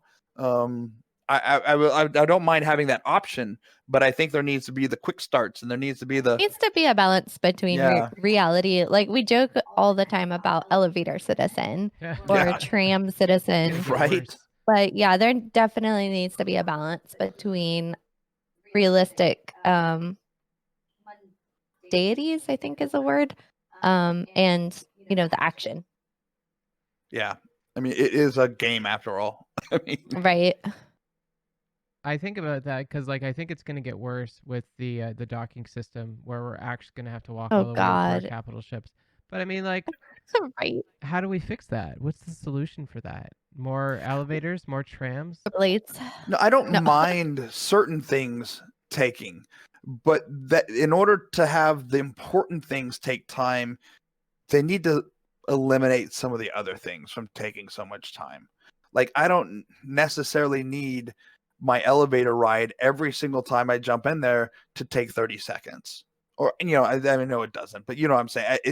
That can be cut down. The elevator can be faster, right? The trams can be faster, right? They don't need to be as long as they are because yes, the first time you jumped in, that immersion, that awe of I got into Lorville, I spawned in my hab, I went over, I had to take this elevator ride, I had to wait for it to get here like in real life. Oh wow, look how neat that is. And I got in, I pressed the button for the right floor, and then I had to wait for it to there. Then I'd wait for the door open. I had to run over to the train. Oops, I missed that one. Right, then I get in the next train. Oh, it takes 90 seconds for the train to get to the next spot. Then I go to the terminal. I got to call out my ship, which takes a couple of seconds. Then I run to another. You know what I'm saying? Then I got to open the hangar doors. All these things. The first time you do it is like, oh my god, look how immersive this game is. Blah blah blah.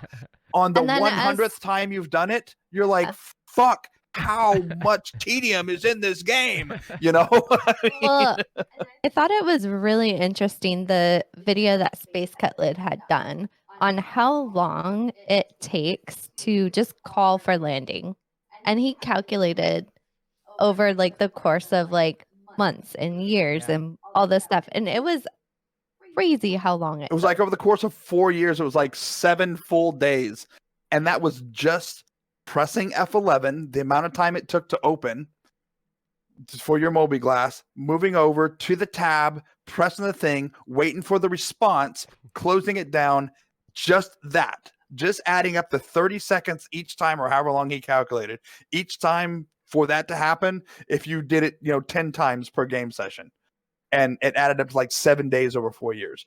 It's a enormous amount of time for tedium that they don't need, because I do think the aspect of getting to a capital ship is no different than in a Rego Tech Ultima running to another city, right? There doesn't have to be fast travel. It's gotta go. Takes you what it takes you. If that's something that really adds to the game, then that should be there. But getting in an elevator and then taking 30 seconds to get to the refinery, why does the elevator have to go that slow? I don't know. Is there a reason? Does it make it more immersive? I don't think so. I think it makes me feel like I'm going to a real job, and that's not why I log into a game, right? Yeah. I'm sorry, but that's not why I log into a real game. Well, it's an interesting thought, because you were talking before about Cody and how some gaming is discouraged for parents. And I look at this in two ways, because I look at like my nephews and how they're interfacing with games. I look at like there's an infinite game and there's a finite game out there. There's a game out there that people play just for the sake of like climbing a ladder, getting to that end goal. And they get into the game, they climb that ladder, and then they're at the top, and it's like, sweet, I beat the game. Then there's like the infinite game that doesn't really end, and the whole enjoyment and pleasure to it is overcoming obstacles within the experience. And I think Star Citizen is an infinite game in that respect. So this is the types of thing that we should kind of expect from something like that, When I was going through my MBA, I had to read a study we did in one of my courses on gaming and how it impacted development. And they specifically talked about role-playing games and how valuable those quote unquote can be to the development of a human, in this instance, a child, because the amount of reading that in your traditional MMO, a traditional RPG that you had to do, think Final Fantasy Ultima, right? Tons of reading, right? Text. There's tons of reading that you have to do. Usually there's a lot of math that they have to do in there in order to determine what sword was the best sword, what spell was the best spell, how to heal, this, that, and the other, right? If you were to put a protection spell on there, it reduces the damage by 30%. So there's a lot of math that can be done. Economy, so there's a lot of understanding the value of a dollar without having real dollars, but understanding I just don't have infinite money. I can't just buy the best armor. I haven't earned enough money to do that yet. The social aspect, if you're not talking about a negative crowd of people that's toxic, but the social aspect of it was a really solid choice for a development of a child. Obviously, in that study, they swayed away from anything that was violent. Clearly, I mean, this is a study done by, I think it was Berkeley or something, but they said those kind of games, because it tended to add some amount of hand-eye coordination. Now, obviously, there are other games that are better for hand-eye coordination, racing games, the shooting games, things like that really benefit hand-eye coordination. But for a well-rounded, a standard RPG or something, I believe Star Citizen actually has the best of both worlds, taking out the violence, putting that aside, because you do have the hand-eye coordination. You do have all the reading. You do have the math aspect. You have the community aspect. You have the understanding the value of money aspect. Yeah, you understand what trading is and interacting with another person, striking a good deal. You have the understanding if you do something bad, there are consequences for it, right? So there's a lot to this game that I think, again, taking the violence out, because, blowing things up, a lot of people have their own opinions on that aspect of it. But it's a very solid game for development of understanding social, specifically in a time like a COVID, right, when there is no other social interaction. Yep. Interesting. Well, lots of stuff going on there, I guess. Let me just switch gears a little bit here. Star Citizen Live today, they said that there's lots of stuff out there that we haven't discovered yet. I mean, I'm exaggerating slightly, but they talked about You stuff. must be, because Wait, does Xylo say there's another damn we fruit didn't tree? watch it, but I think they're lying to us. No. It's right from the horse's mouth or whatever. The people who actually work on the levels, you know, they All right, said that what did they say? What did they say was available We have that we not haven't found? watched. yeah, they didn't. I smell another sip and search coming. Well, that's Paraphrase what I for was us. thinking. Is like, what is the future of sip and search going to be? And yeah, don't worry. You're going to watch the clips. Nubify is going to do a TLDR of it, and you'll see that they've talked about that. But Mhm. they didn't give any details, so I don't know. Oh Again, man, yeah, we don't know. But either way, I mean, love Easter eggs in games. Yeah. I love those. Easter eggs are the It's fun. best.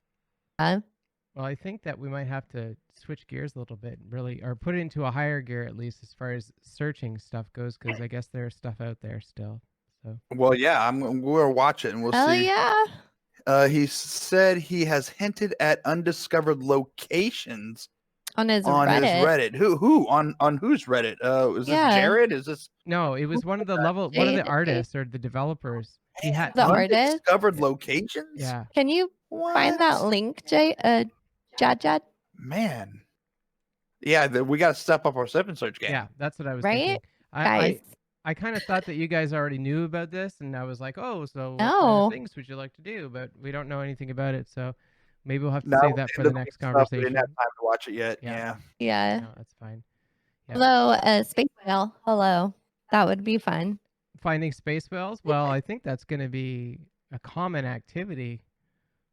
Yeah. Yeah. I think What are you so. thinking about the caves, Segellion? You know what I can't wait to do is I can't wait to fly my caterpillar in one of those caves where it really shouldn't fit. Oh my goodness, You you know? would. I think about Star Wars 7 and like the Millennium Falcon flying through the cave or whatever. It's like that's 100% what I want to do. 100%. Oh, Segellion, can I ask you? Okay, so we were trading yesterday. I'm sorry to get off topic, but are they not calculating diamonds They're not. correctly? They are not. Have you noticed anything? Well, what do you mean by counted, I guess? All right. So I Yeah. did it last night. She went to Tram and Myers to buy diamonds. Okay, I got a screenshot. I did here. that Hold on. yesterday, by the way. It was a dumpster fire. Did you? All right, so I got a screenshot here. Let me. You won't be able to see it, but Well, you could throw it into me in Discord. I could put it up on the I'll big do screen. that. I will do that. Where did I put the damn thing? Here it is. All right, so let me put it in your Discord so you can put it up there. So in general, Oh, I in just- my Discord. Okay. why not? Yep. There you go. Upload into your general. Okay. Now, this picture shows diamonds cost 5.1 AUEC per unit. Okay. 6,600 units, and they charged 39,598. They should have only charged like 32,000 something. They should have charged. Oh yeah.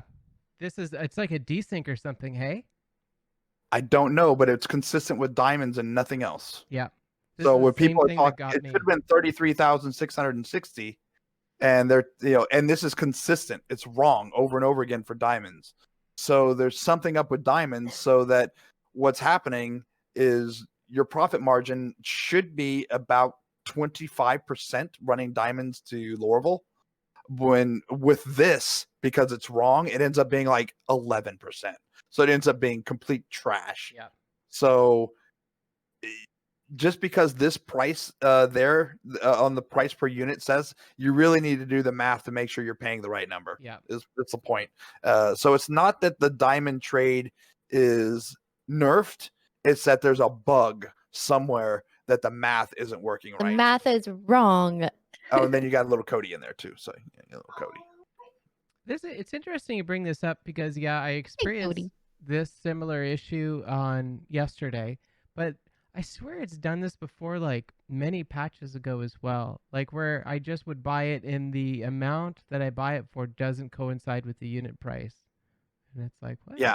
Yeah. So these are the kind of things I'm trying to like. Back to the thing. This is the kind of stuff I'm trying to show the community and help them out and be like, okay, this is why the problem. Here's the best route, but it's only because of this issue, or that particular function, or whatever happens to be. It's the information that I trade in, not necessarily skill. Well, you develop my skills, so there is some skill development. And like obviously with everybody else too, like adulting my best probably wouldn't be nearly as good if it wasn't for our fly sessions together. So that's a good thing. I think that's a good thing. Yeah. Absolutely. Yeah, I mean, I tell him that all the time. He would be garbage without you. Totally. I mean, he knows that though. He knows that. I mean, so everyone else, yeah. Everything to everyone else. We love you, adulting. We're just giving you a hard time. Yep. So yeah, we got work to do, I guess, for Sip and Search. So that's exciting. I love your guys' Sip and Search. What are we doing tomorrow night? Are we doing anything tomorrow night? We need to think of something. Okay. Yeah, we haven't.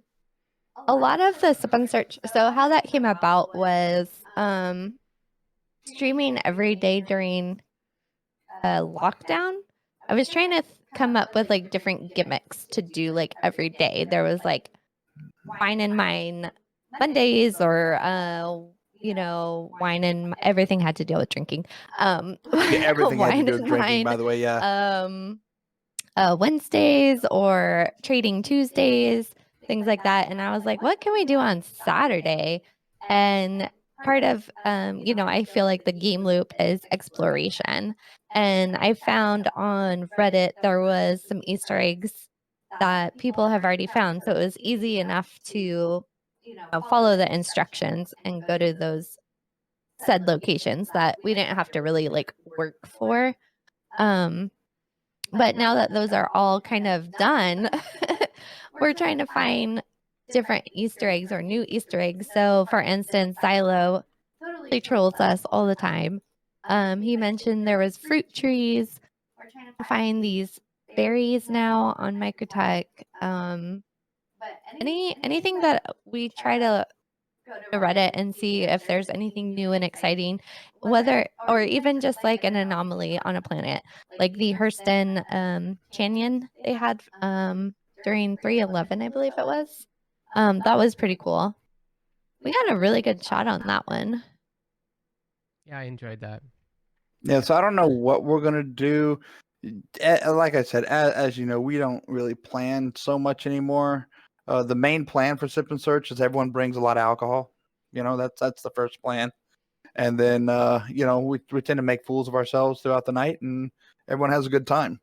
The plan is have no plan, just have fun. But Sip and Search, right now we haven't come up with any additional things to search for. So it's okay to have hidden items, like I told you, just throw a fucking house on a planet, for people to find, right? It's okay to have these things, but tell people they exist. Yeah. I mean, everything doesn't have to be a secret. I mean, you don't have to tell people where it is, but at least tell them it exists so they know to even look for it, right? I mean, because otherwise they don't even know to look for it. We do an entire Sip and Search on Saturday, but if we don't know to even look for something, we're like, I don't know what to look for. We don't even know what to look for. We're just gonna randomly fly around.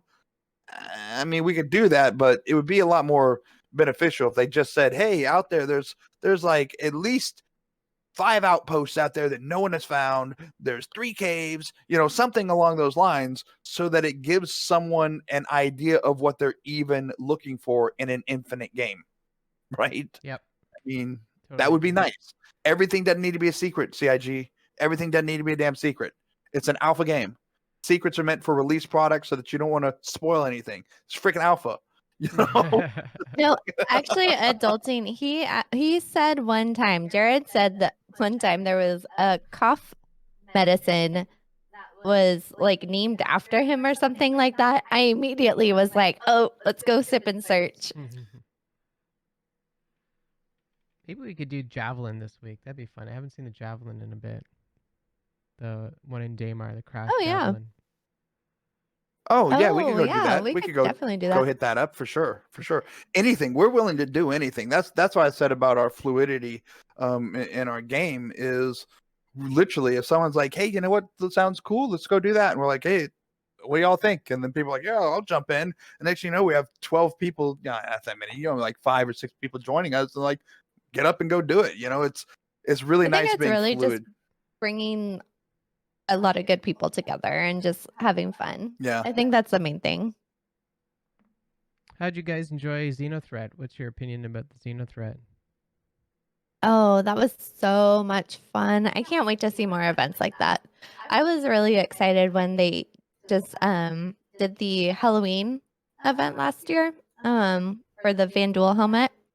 I mean, things like that bring life, I think, to the game. It brings much needed publicity. It gives things for people to do. Because let's be honest, we can do mercenary missions all we want or box delivery missions, but it's going to be the same loop every single time. That's true. Yep.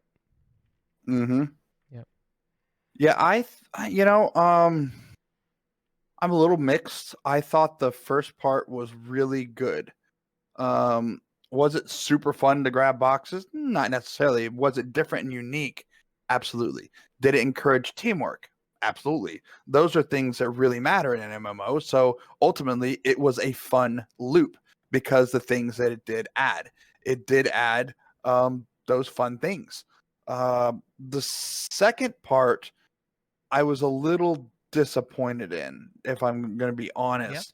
I think, and it's hard. It's hard to know what, especially, hindsight's always 2020, right? But I'm trying to think from their perspective. It would have been hard for them to,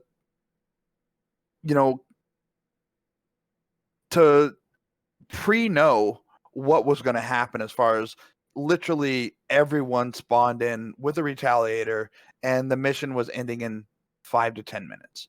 Okay, that wasn't fun for a lot of people, because they wanted to actually participate, and you spawned in and your character was over at Grim Hex, and it takes you 10 minutes just to quantum over there, then another amount of time to get ready and get over. By the time you got there, the mission was over, and it was kind of a bummer. Then you had to jump servers because every time the mission restarted, not every time, but a lot of times, by the time the mission restarted in that hour time frame, I think you might have even been with us a few times, the server 30K'd. So then you had to jump servers. So hopefully you got into another one.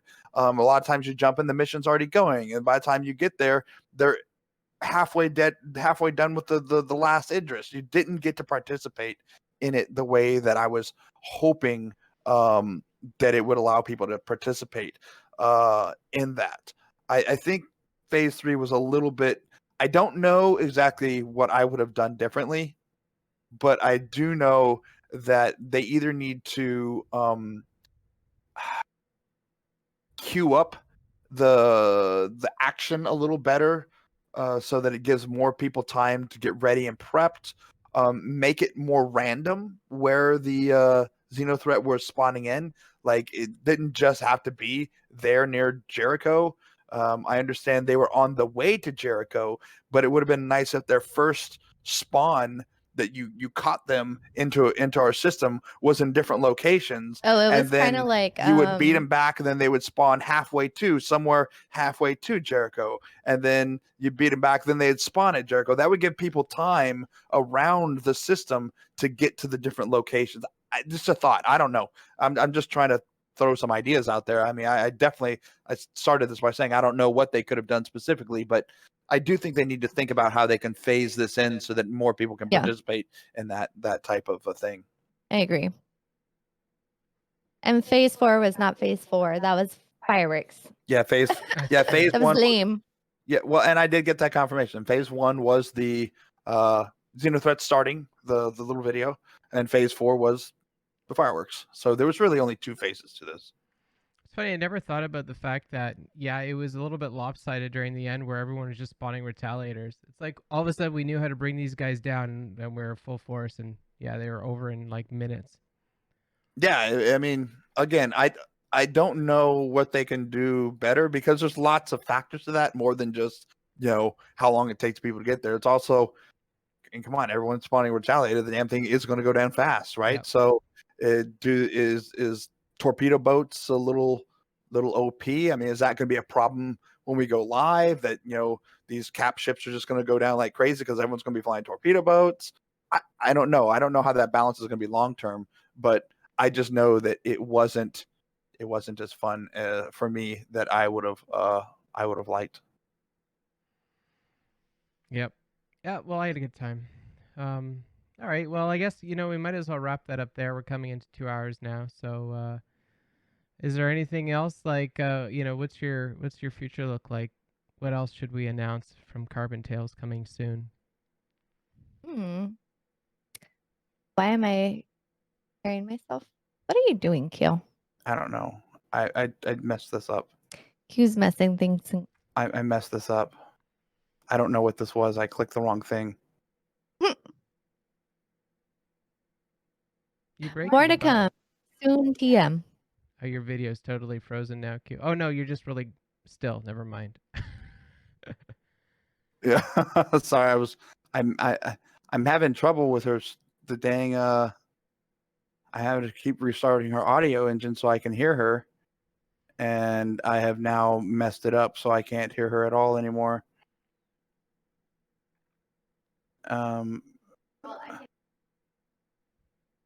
You can't hear Segellion? I can't hear her either, actually. Yeah. Well, that sucks. Get the IT guy down here. Where's the IT guy? Yeah. Well, hold on, just give me a second. Pro streamer, says Valinar. Yeah, well, we're professionals here. Oh, yeah. You know how we roll. This is just standard procedure for us. Unmute your mic, first of all. 1, 2, 3. Oh, I hear you. Yeah. I didn't hear her. That's interesting. That's fun. Q broke it. Yeah. Now? Nothing. Oh yeah, totally. Still don't hear you. You don't hear her either? No, not that time. Really? Oh wow. A handle. Oh man. Ding. Yay. I have no idea where this is supposed to go. Let's see. You guys. Thank you, is Segellion. that Thank it? you, Stream. Who knows? Oh man, this sucks. Because it's gonna take me hours to figure this out now. Great. I have no I guess idea we are not streaming what tonight. A3 was. There's no way that was supposed to be sample. Oh shoot. Well, you can. I could still hear you, Carbontail or Girl in Pigtails. So He can hear you. Yeah, I think everyone else on stream can hear you. So But I can't hear him. yeah. Oh, that sounds better. Well, you are sitting right next to him, so. After your family. The Time in, fact please. that I can't hear you is kind of weird. Guys can hear me. That's all that matters. But we love you guys. We love the Star Citizen community. Can't wait to see, because what's exciting, guys, is the fact that this is only the beginning, and it is gonna get bigger. Because again, we're just in alpha. So it's so exciting to see how much Star Citizen grows, and to be a part of this kind of where it is now, because it's a playable game. I mean, back in 2015 when we started, there really wasn't that much to do. So yeah, and love. Do you hear him now? Do you hear? I don't hear Segellion at all. I'm not saying anything though. Hello? I'm sorry, Segellion, if I've been talking all over you. No. No. He said he doesn't like you. What? So I mean, he's pretty rude like that. I don't know what to tell you. I was actually talking about Words preferring of pizza Cody Cope. when I said that. I mean, I don't know what to tell you. He's talking a lot of smack about you right now, but Whatever. you just You stop pressing buttons. I'm hoping he will talk so I can keep changing it and figure out what it is that we're missing, because we got to get this back over to you somehow. I don't even know what the hell it is anymore. Yeah, well, we No. April 1st is your anniversary, but nothing too special is going to happen on that day. 313 Invictus, so the next month is going to be very exciting for you guys. I don't know, what else is there? Anything else? Any like charities or anything you guys are going to do or anything like that for 2021? There's nothing that I'm aware of that we're going to be doing as far as like charity or anything like that. I think that was it. I think that was system. It had to be system. But as far as charity, I don't think so. And last year we did the What did we do last year, babe? It wasn't Stack Up. It was another one, the one that Kitten Bum was doing.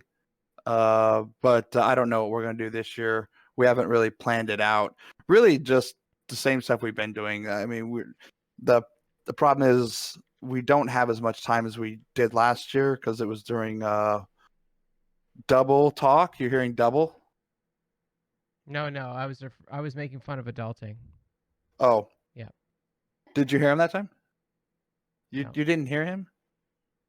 No. I don't understand how I would hear him through the voice meter. I thought I heard him through Discord going through the Go XLR. Do you hear him in Discord? Hello. Is that what you're saying? Hello. You're supposed to hear him in Discord? That's what I thought, but I don't know. I didn't think we ever had anything in that A3.